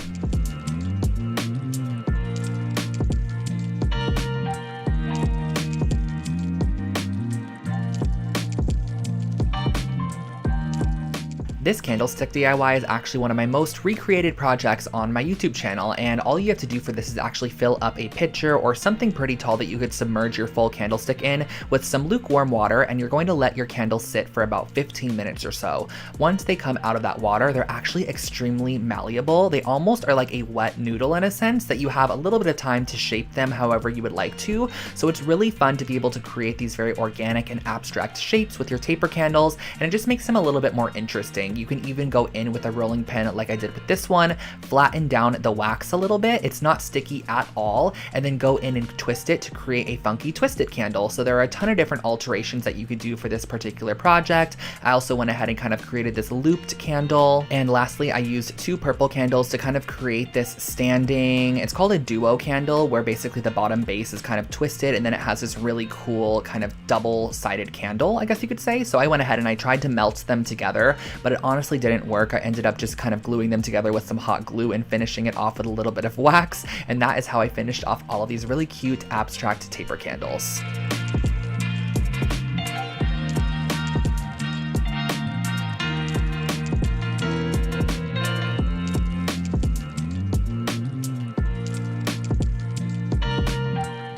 This next project was one that I kind of just did for fun with materials that I already owned. I used one of the little woven macrame baskets from IKEA along with the round circle object, which is this one right here. I've used this in a previous DIY as well. And I went ahead and I constructed it. And what I kind of realized I could do with these 2 IKEA items was actually create a basketball hoop, which sounds strange, but I thought it was really cute for like a little boy's room or something like that. So I went ahead and I cut away the mesh from the bag. So we just had this nice little like layer of mesh that I could then use to create my very own net. So what I basically did to create this net was I went ahead and I added a little dab of hot glue every now and then, and I just adhered it around the actual ring of the little Lindrande piece from IKEA. And once it was fully secured around on the back side, I did adhere it all the way on the back, and I glued together the net kind of on the back side because it was going to be open on the back side. So I glued that together as well. I then went ahead and cut away any excess material that I didn't need to use anymore. And I grabbed that little rimming that was actually the original handle of the bag, and I just glued it onto the bottom there just to make it seem a little bit more secure and overall a bit more finished. So once I had that glued on, I was able to attach my very own hook on the back side, and this is how I created a little basketball hoop for a little boy's room or anywhere you want to add this.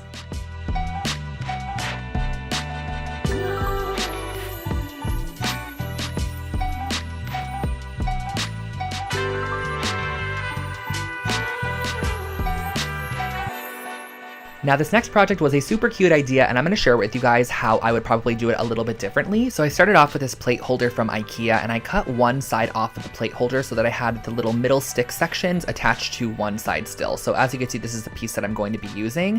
But something I did for this project, I don't know why I did this, but I just glued it down with some strong bond adhesive when I definitely should have drilled some holes in there and kind of lodged the wood pieces in there so it was a bit more secure, along with some glue as well. Now these shelf brackets I picked up at the dollar store, and I spray painted them with my matte farmhouse black spray paint. And once I had those done, I went ahead and I also sprayed 2 of these little hooks. And my intention for this being used was to actually hang wine glasses upside down on the little dish holder, and then on top you can add wine bottles and anything you want to add on the left side on the hooks.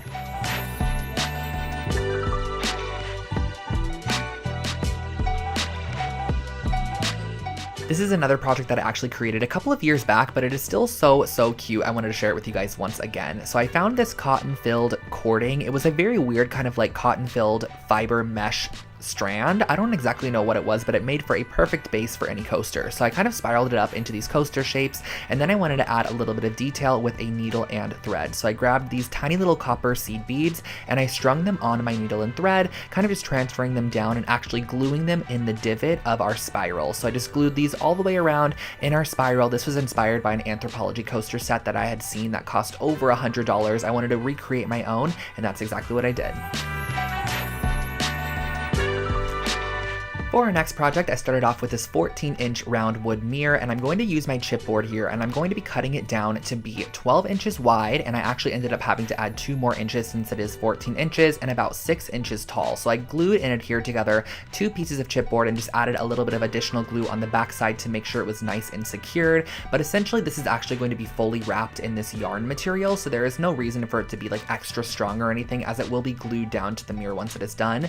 So all I did for this next process was just literally wrapped the entire piece in this burgundy toned yarn, and I went ahead and I set aside our yarn section, and I grabbed this gold washi tape from my stash, and I'm going to be wrapping this around the entire exterior of the mirror on the front side to almost make it look like there's a welded gold frame on the outside of this mirror. It just adds a little bit more detail in my opinion, so I added that on, and then towards the bottom half I didn't add it because I knew that I was going to be covering it with our little yarn wrapped section here. So that is exactly what I did. I placed down our little yarn wrap section, and then I also went in and added this little wood strip, which I had in my stash, onto the top there. So I cut that off and I adhered it down with some Fabri-Tac adhesive, coated it in that same exact gold finish tape, and then glued it right at the top there, and that finished off our little wall mirror. You can add a hook on the back side if you want to hang it up, just like I did with a little bit of macrame cord, and that finished off this project.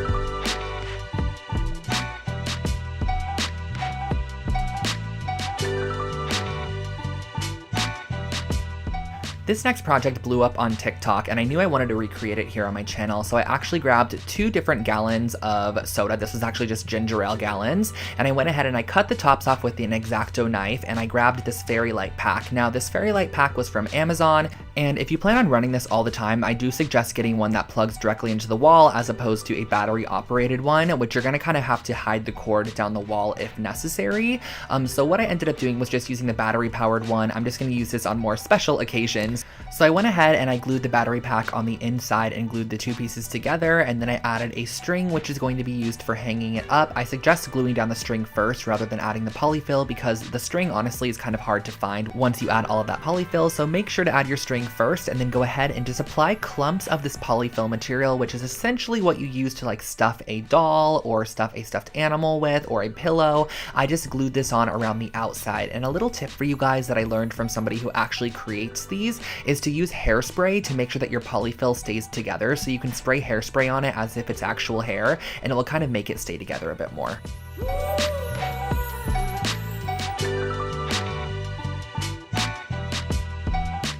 This is a really cute way how to make your very own Polaroid magnets for your fridge or any surface that you can add magnets to. So the first thing that I did was I actually went into my Photoshop application and I found a Polaroid image on Google, and I just duplicated it 8 times, and then I went to Pinterest and found a couple of images and just screenshot them into square shapes, just images that I personally liked. And I also did one of myself just to show you guys the different variations you can go for. I popped the images on the inside of each of the Polaroids there, and I printed it out as shown. And next what you're going to want to do is just cut them out using an X-Acto knife. So I just cut around all of the edges, making sure that each of my little Polaroids was its own image, and just kind of making sure to cleanly cut each of the Polaroid pieces, because we are going to be adding these onto a foam sheet next, which is kind of going to elevate them and just make them a bit more substantial. So I went ahead and I cut down different foam squares for each of our little magnets, and I glued on top of it our printed out piece of paper, and that really finishes off the base of our magnet. Super simple and very, very easy.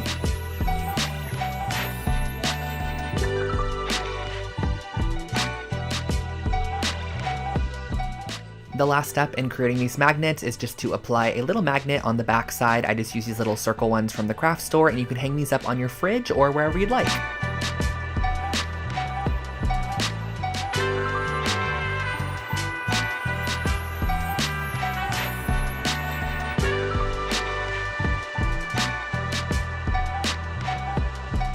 Here is another anthropology-inspired project that I saw online. It was about $60 to $100 per piece, so I picked up this woven placemat at Target for just under $5 and used a little bit of macrame cord, and I cut them into 6-inch strips and used a crochet hook to weave them on the outside of the entire ring of this placemat. This is just a very repetitive process of looping through our macrame cording around the entire exterior of this piece, trimming it once you're completely done, and then what you're going to actually do is unravel the entire strand of macrame cording. It's kind of like a rope, so it is pretty easy to go in there and kind of unravel it a little bit, and then you get the individual fibers, which I used a little pair of tweezers to just kind of brush out. And once you're completely done with that, you can again spray some hairspray on these if you want them to stand up a little bit more straight, add a loop on the back side to hang it on the wall, and that finishes off this wall decor.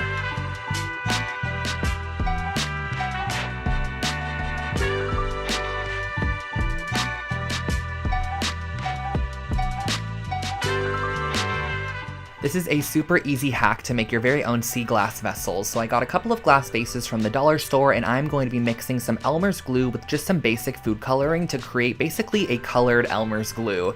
And all you have to do from here on out is actually just paint this on the exterior of your glass vessel, and once it dries down, it's going to end up being such a pretty matte color. So I ended up applying just a decent amount of glue and then adding in a couple drops of food coloring. Do keep in mind that it's going to be pretty translucent, but once it dries eyes, you're really going to be able to see that color. For this first one here, I just did a nice minty green shade, and for our second one, I added some more Elmer's glue into a Dixie cup, and I just went ahead and I did a blue sea glass, which I love the way that this one turned out. I went ahead and I applied a nice coat on the outside of our vessel, and then you're just gonna let them dry, and once they are dry, they look super cute like this.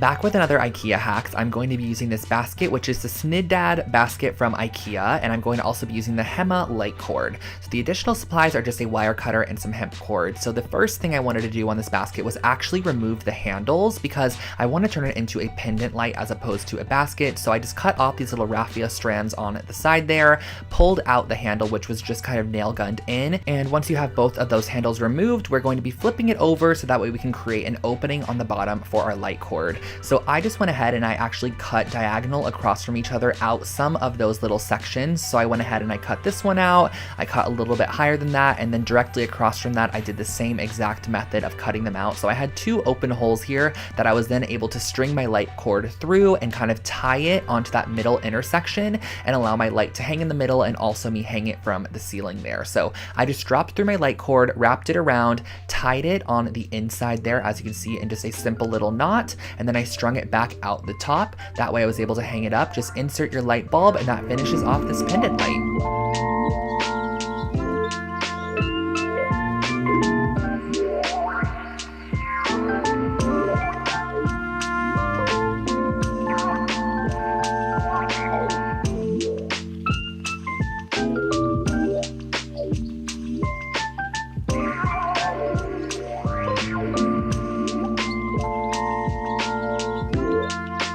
When it comes to shelf styling, I love these kind of geometric brass or just metal objects. I think they're so much fun. So I ended up creating my very own using these wind twisters from the dollar store. This is what they look like originally. They are so ugly, but I actually glued a couple of them together to start, and I used a wooden dowel as kind of the base for our little structure. So I'm going to be sticking that through, applying some hot glue, and just hot gluing down our wind twister onto it.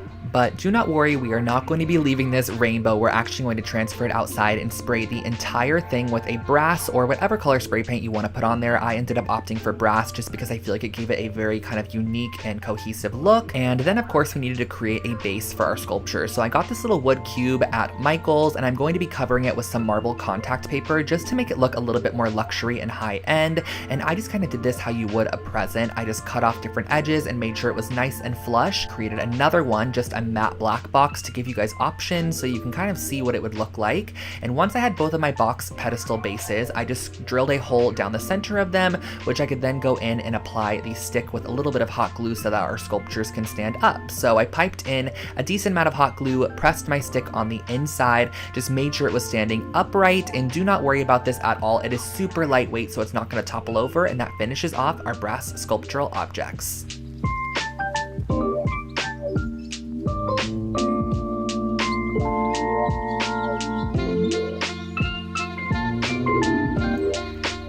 If you're into geometric shapes and 3D art, this one is perfect for you. So I basically went ahead and I grabbed these little wooden dowels here that I got at Michael's, and I'm going to be creating some pyramids out of these. So I actually, again, work on parchment paper for these kinds of projects. That way I can easily peel them off once I am done. So I believe that I ended up creating about 7 of these pyramid shapes, and I'm going to be painting 3 of them pink because we are also going to be going onto our canvas and taping off a diagonal section, which we are also going to be painting that same exact pink color. So on the smaller side, we're going to be painting the pink side and adding 3 of our little pyramids that we also painted pink onto that side. On the opposite side, we're going to be adding just our wood pyramids just opposite that, and that really finishes off this art piece. It's super simple, but also very fun.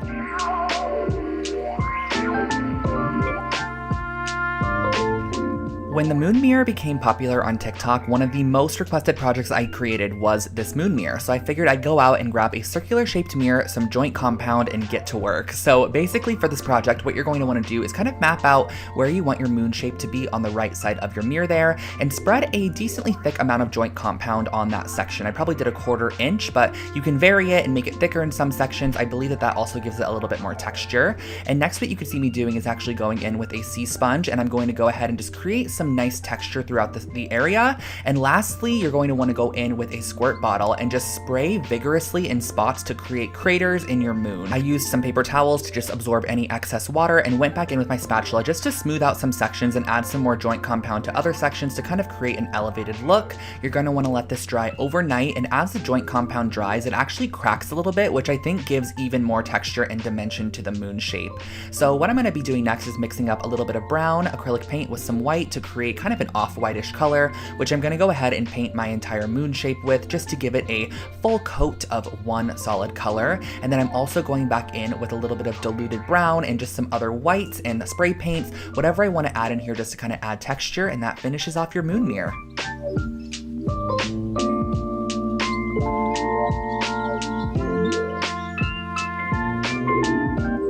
This next project is actually one of the most current projects that I posted on my channel. It is how I took this Ivar shelf side unit and turned it into a blanket ladder. So basically on the inside of the shelf unit, you can see that there are a ton of different holes which allow you to adjust your shelves as you'd like, but I just went ahead and every other hole I actually drilled through all the way to the opposite side because I wanted to be able to add lacing to the sides of this ladder just to give it a little bit more detail than just staining it as is. So that's exactly what I did. I also cut off the very bottom middle post, brought it outside, gave it a nice sanding to ensure that there were no splintered edges and that everything was nice and smooth, and I took out my classic black wood stain and gave it a full coat of this stain all the way around using a foam brush. You could totally apply it with whatever you'd like, a paper towel, a foam brush, and just let that dry outside for a full-on day. I especially say this for the black color because the black one seems to actually kind of bleed in some areas, so the more time you give it to dry, the better. I then grabbed some macrame cording and applied some tape to the end of them. This kind of makes a makeshift needle and just makes it a little bit easier for you to string that cording through the side there. Now, all I did on either side was just create X's on both the outside and the inside, crossing over my macrame cord as I worked my way down to the bottom, and I just really like the way that this added a nice little detail to the side. I think it would also be really cute with some leather cording, and that finishes off your blanket ladder.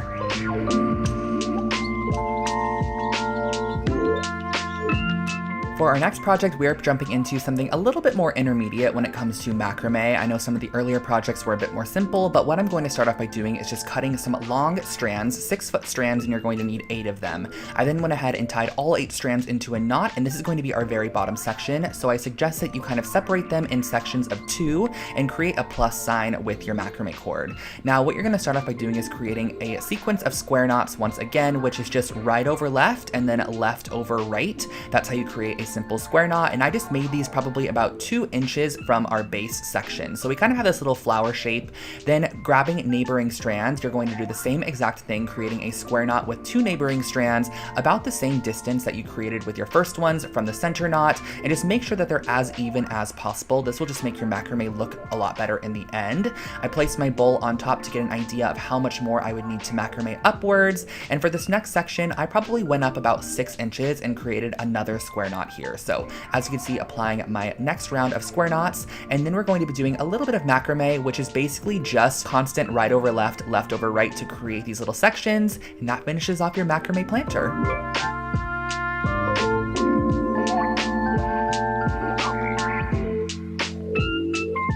Now this project was a really fun texture that I kind of recreated using some of this lightweight spackle from the dollar store. I also used this glass vessel as well, also from the dollar store. But basically I scooped out this spackling material and it almost has this like moon sand kind of a feeling to it. It feels almost like clay, but it's not too wet, but it's also dry. It just has a very odd texture. So I figured, why don't I try going ahead and applying this to the entire exterior of one of these glass vases and creating almost like a stone finish vase. And this piece only cost me around $3 to create. I used 2 full canisters of that spackling mixture. I also went ahead and applied it on the inside top rim. Once it dries down, it looks like this.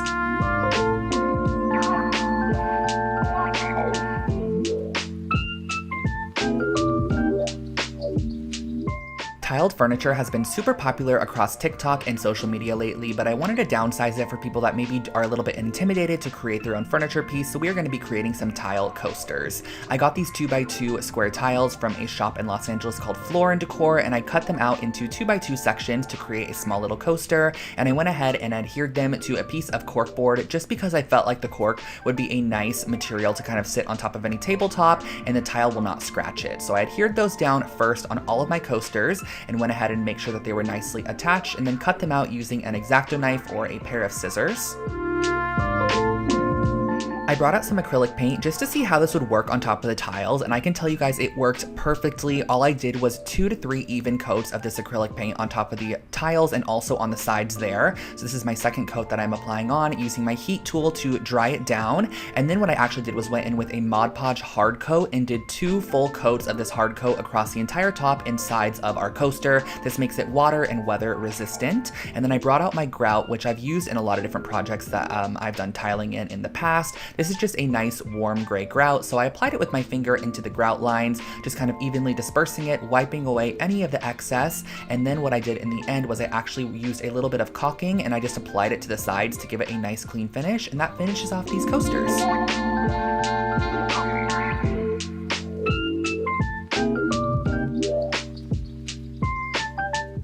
Now here is another project using a joint compound. I'm going to be using a canvas and also a spatula and a couple of acrylic paints. So essentially we are going to be mixing up, and I think this is such an aesthetically pleasing project. It just is so nice to watch it be done. I mixed up some paint with some joint compound to create a very thick kind of essentially paint that I then went ahead and spatulaed onto a canvas. So I kind of wanted to do a variation of colors. There was no rhyme or reason to this, but I think it would be really cute if you had an accent color in your space to do like an ombre.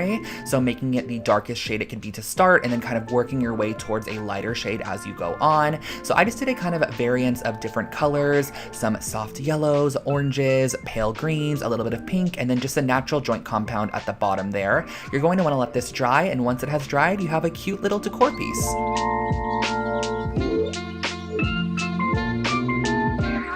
I think this next project is one of my favorite pillow DIYs that I've done on this channel. I think it just turned out so cute. I basically ended up using some of this wool roving yarn and cutting them into 3 strip sections because I'm going to be ending up braiding them and turning them into little pieces that we're going to be decorating on top of the pillow. So I started off by tying a knot and leaving just a little bit of a tail on there because we're actually going to be using that as a tassel in the future. And I'm just going ahead and doing a simple braid down this entire section here. Now you're going to need 6 pieces that are 14 inches braided length, and then you're going to need 2 sections that are 4-foot braided length. So once you have all of your strands created here, you're going to go ahead and start decorating your pillow. I'm going to be using Fabri-Tac adhesive, which is a fabric glue that works really great, and kind of following this pillow that I found on Wayfair, but it was $120, and I was like, we can easily create this for way less. I think this project ended up costing around $15 to create, and I used my Fabri-Tac to adhere down my little strips along the front of the pillow.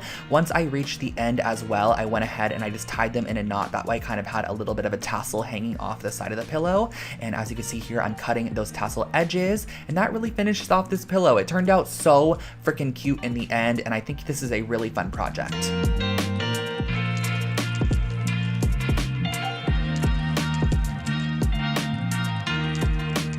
Here is a super simple DIY for a really cute kind of photo holder or Polaroid holder. All I did was I grabbed some white and black clay that I'm going to be using to create the little holders themselves. So I started off by just working the clay in my hands, making it a little bit warm and kind of forming it into a pyramid shape using some dental floss to create a line down the center. That little dental floss line that we created is going to be able to hold your photo. You can kind of slip it in that line once it is baked. I also went ahead and used some black clay because I wanted to create almost a marbled looking one. So I mixed together a little bit of black, or I guess a lot of black, and a little bit of white to create more of a black based marble pattern. So I twisted it up, kind of molded it into the shape that I wanted it to be in, used my dental floss to again cut a line and just create the nice edges on that pyramid shape there, popped them on a cookie sheet and just baked them in the oven for about 20 minutes, I would say. And then once they came out, you can add any additional details you would like on there as well. So I went ahead and wrapped one of them with some washi tape and used a little bit of my brass gilding paint to go ahead and paint the top of it as brass. Allow that paint to dry, and you can slip your photos or Polaroids in these and store them on a desk or shelf.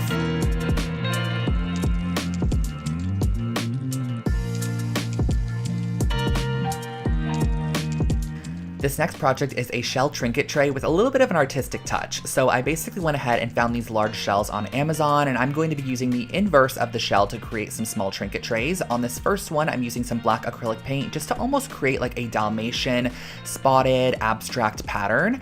On the second one that I'm doing here, this one's going to be a little bit more funky. I'm kind of following a retro modern pattern and using some pastel tones to map out the pattern on the inside. I'm just doing some horseshoe shapes, kind of some fish shapes, some rings, some lines, some clouds, whatever you have, you can just create them as you would like to. I also went ahead and kind of created this pink ombre shell, and then you're going to want to seal the entire piece, that way it's nice and finished off. So I'm using the same Mod Podge hard coat I used on those tile coasters, going in and just painting the hard coat on the top. I suggest doing 2 full coats of this. Once you have it dried down, you have your finished off little shell trinket trays.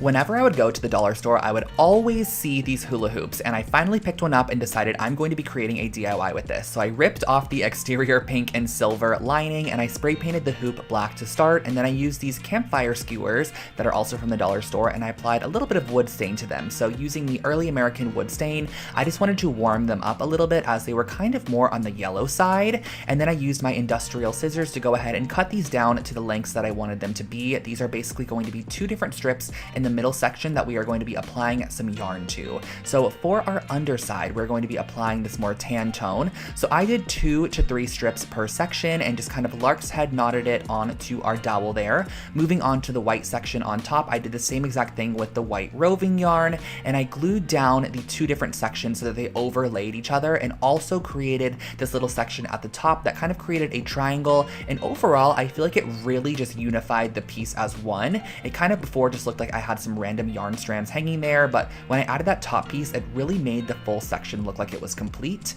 I used a little bit of tape and a steamer to go ahead and steam my strands and cut them into a nice blunt cut, and that finished off our wall decor.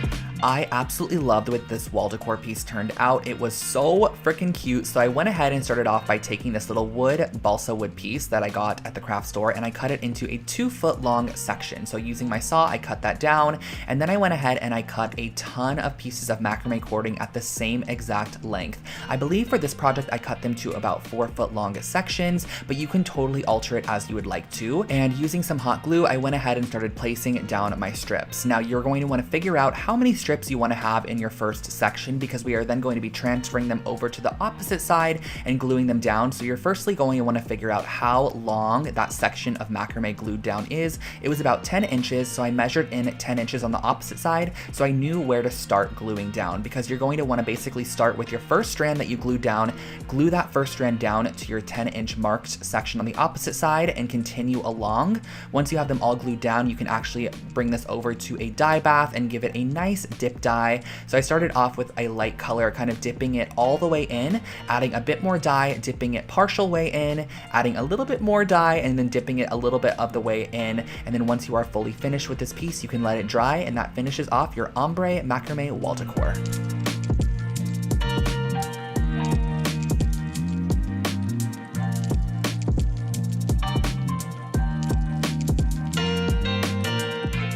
Here we have another fun Lol Howls IKEA rug hack. This is using the same exact masking tape we used prior. This one is actually a little bit wider than that one, but I started off by taking a 12-inch strip and finding the exact center of the rug and placing down my 12-inch strip in a horizontal fashion.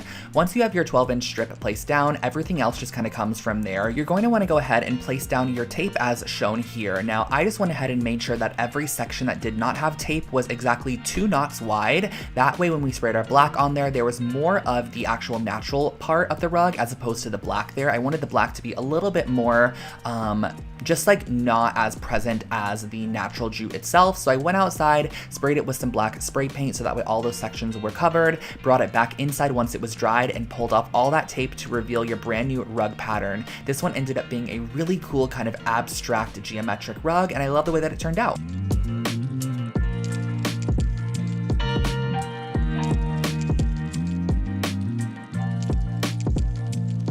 This was actually a project that I created out of need for this specific piece. I really wanted a cement tissue box holder, so I decided why don't I go ahead and create my own. So I went ahead and I mixed Mod Podge with cement mix. So my reasoning behind this was I felt like if I was just go ahead and mix up the concrete as you normally would with some water, it would probably just fall right off the exterior of our tissue box holder. So I went ahead and I mixed it up with Mod Podge to kind of create more of a pasty glue material, which I was then able to brush on top of this raw wood box, which I found at Michael's craft store. So I went ahead and I started by painting a generous coat of our cement paint on the outside here. I think this is a really great technique too, because you can really give anything a nice cement coat finish, like whether it be a table lamp or something thrifted, you can actually give it a pretty decent cement coat with some Mod Podge and some cement powder. Just let it dry and you're good to go.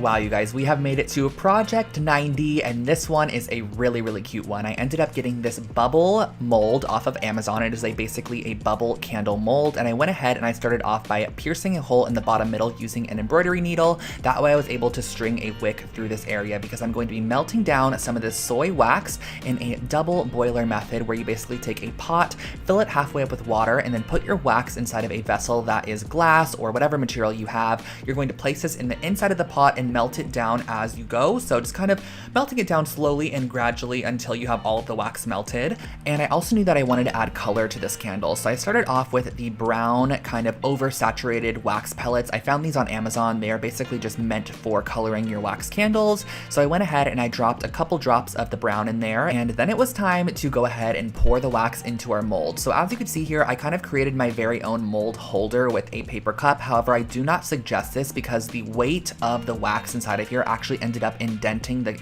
underside of that cup into our candle. So as you can see here, I went ahead and I applied a clothespin to hold the wick in place. I let the wax fully cool, but as I took this one out, I love the color, by the way. It's like a deep caramel color. As I took it out, you can see that all of the top ball edges just kind of got indented. So I ended up making a second one a little bit lighter in shade, and this one was perfect. I love the way that these candles turned out.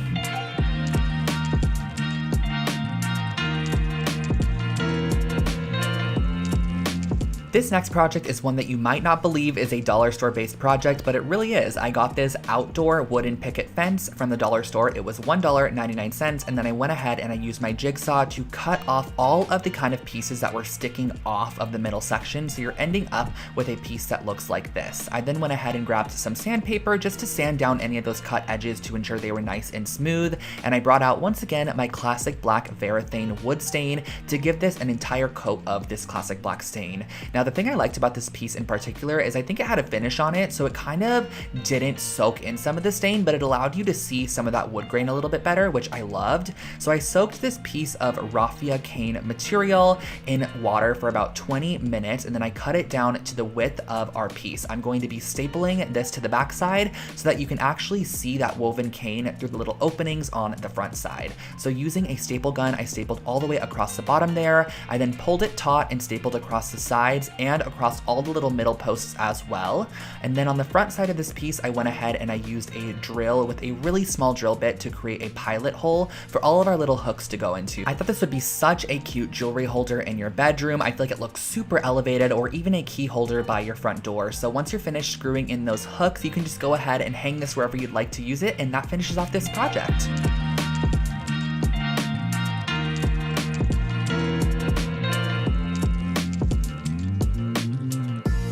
This is a really fun kind of artistic, artsy hack on upcycling old prints that you might not like anymore, or old art in general. This is also a great way to take thrifted art and just make it look so much more interesting. So what I actually did was taking the entire art piece in the frame itself, I went ahead and I taped off a diagonal section and then taped off any area that I didn't want my spray paint to hit. I also did the smaller one here, which kind of had an emphasis on yellow in the photo. It had yellow daisies, but on this opposite one, I ended up doing a nice little cream toned paint. On the smaller one, I did a yellow glossy paint, and once you remove the actual tape from these pieces and you have a nice generous coat of the spray paint on there, you just are left with such a unique kind of abstract art piece. And I love how the frame matches the paint on the picture itself. It's just a great way to elevate any old artwork or something that you might not like anymore.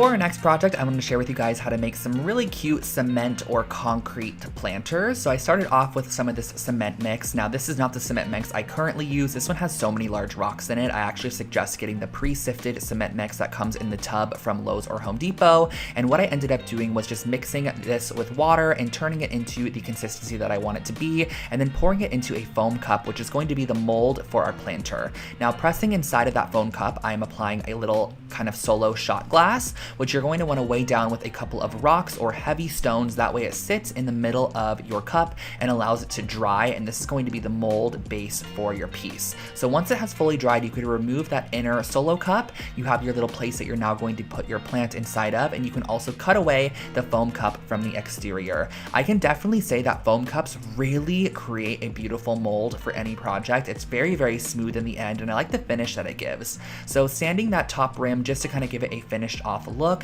You could then go in with a little bit of paint to add a detail, or just leave it as is. So on the side here, I used my silver gilding paint, and I just painted the side of this silver, making sure I had a nice straight line with my tape. You can also do it horizontally or vertically, but once you have them all taped off, these are your finished concrete planters. If you're in need of a boho pendant light, I have you covered with this IKEA hack. I basically ended up using 2 of these wooden bowls that you could find in the kitchen section with a large hole drill bit, because we are going to be drilling through the exact center of both of these bowls, both the large one and the small bowl. And next what you're going to want to do is go ahead and start stringing some wooden beads onto a jute cord, or whatever cord that you have that kind of matches the color tone of your bowls there. So to get our pendant shape, I'm actually going to be gluing the bowls on the outsides together. So as you can see, it's kind of creating this almost very, I guess, light shape. I feel like this is a very kind of mod light shape. And around the center section where we added the glue, I'm going to be tying on our wooden beads. That's kind of going to add our boho element to this piece. Now for our light cord, I picked up a basic light cord from IKEA, and I ended up wrapping the entire cord with our jute rope. That way it just matched the aesthetic of our pendant light to start. You're going to go ahead and glue this directly down in the center, applying a generous amount of Gorilla Hot glue. You're just going to want something very industrial strength. That way you can press this down in the center. Now on the underside, you're going to want to also apply on this piece, which kind of just finishes it off and makes it look a little bit more finished. And then pop your bulb in and you are good to go.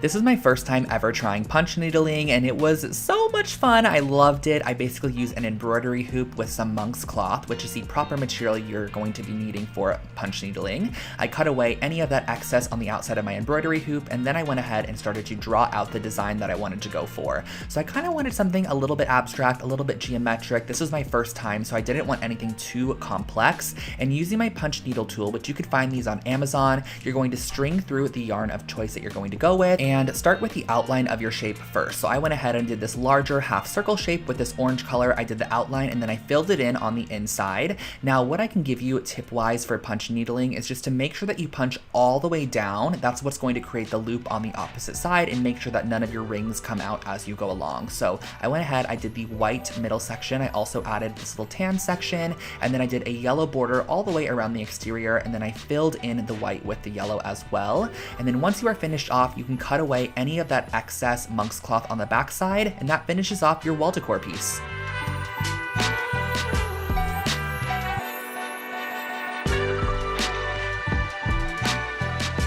This next project is another super old project on my channel, one of the first DIYs that I ever created, and I wanted to create a little leaning ladder that kind of allowed you to display some of your decor or whatever you wanted to place on here. So I went to the hardware store and I got some wood cut down to the sizes featured in that first frame there, and basically I brought this outside and used nails to nail it together. Now if I was to be recreating this project currently, I would 1000% probably be using either wood glue and some screws, or just screws. I don't suggest using nails for this project, but that is how I went ahead and did it. I just went ahead and I nailed directly through the shelves on my piece along with the side there. Nailed 2 nails into each section, and I just moved my way along, placing shelves where I wanted them to go and using 2 nails to secure them into place. Super simple and easy, and I styled it like this.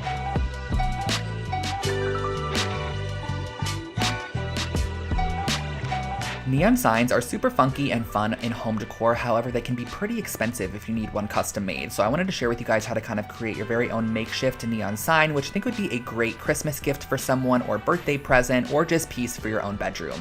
So I started off with a large canvas and painted it the backing color that I wanted it to be. I just opted for this kind of corally pink color, and then I went ahead and got these LED strip lights, which are from Amazon. They are just basically string lights that are super malleable. You can use them however you would like to. So I punched a hole in the back side of my canvas and brought the string light out the front, and I was able to then go ahead and create the shape that I wanted to.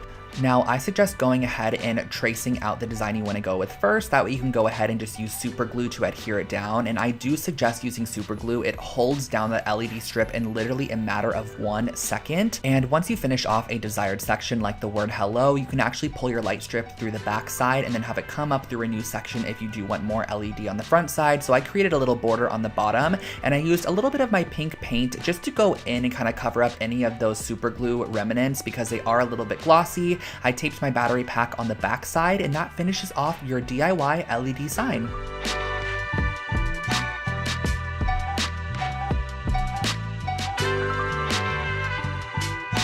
Here I have another fun dollar store project for you guys. So I found these little plant pots at the dollar store. They're basically just like the pots that would essentially be used when plants are first starting out. You kind of grow them in here and transfer them into soil. So I ripped them all apart, and I'm going to be boiling them down in some water. This literally looks like beef. If you guys watch the full tutorial of this project, I talk about how it looks identical to roast beef, and that is basically what it is. But we are going to be using a mixer here to mix it up in a bowl and break down all of our paper fibers, because what we're going to be doing is creating a paper mache bowl using some joint compound and some Elmer's glue. So mixing that into our material to start, which is basically our broken down paper fibers that is all heated up. We're going to want a nice mushy material. Next, you're going to want to go ahead and find some form of mold. So I found this large IKEA bowl. I used some oil on the exterior of it and also added some cling wrap on the outside as well. That way our piece would not stick in the end and it would just nicely come off. So scooping a large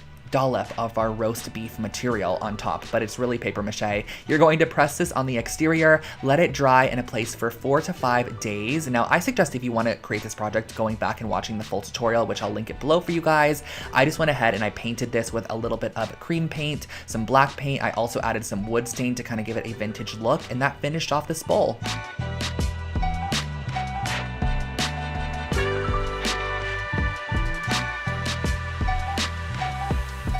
Project 99 is another oldie but goodie, you guys. I'm going to share with you how to create a cute little jewelry holder using some cement mix. So starting off, I'm mixing up my cement as I normally would with some water to create the consistency that I want to go for. I am then going to be pouring this about 3 inches deep into an oatmeal container. You can really use whatever you want for this project, but I found the oatmeal container worked perfectly. And as you can see, the next step is I'm going to be placing in a paper mache cone, which I'm going to press down into my cement mixture. That way, once it fully dries, it's kind of sealed on the inside of the cement and you can pull it away, and you're going to have your paper mache cone just stuck down in the middle there. Using a little bit of sandpaper, I went ahead and sanded down the edges to make sure that they were nice and clean. But this is how I created a really cute like bracelet or ring holder for your bedroom.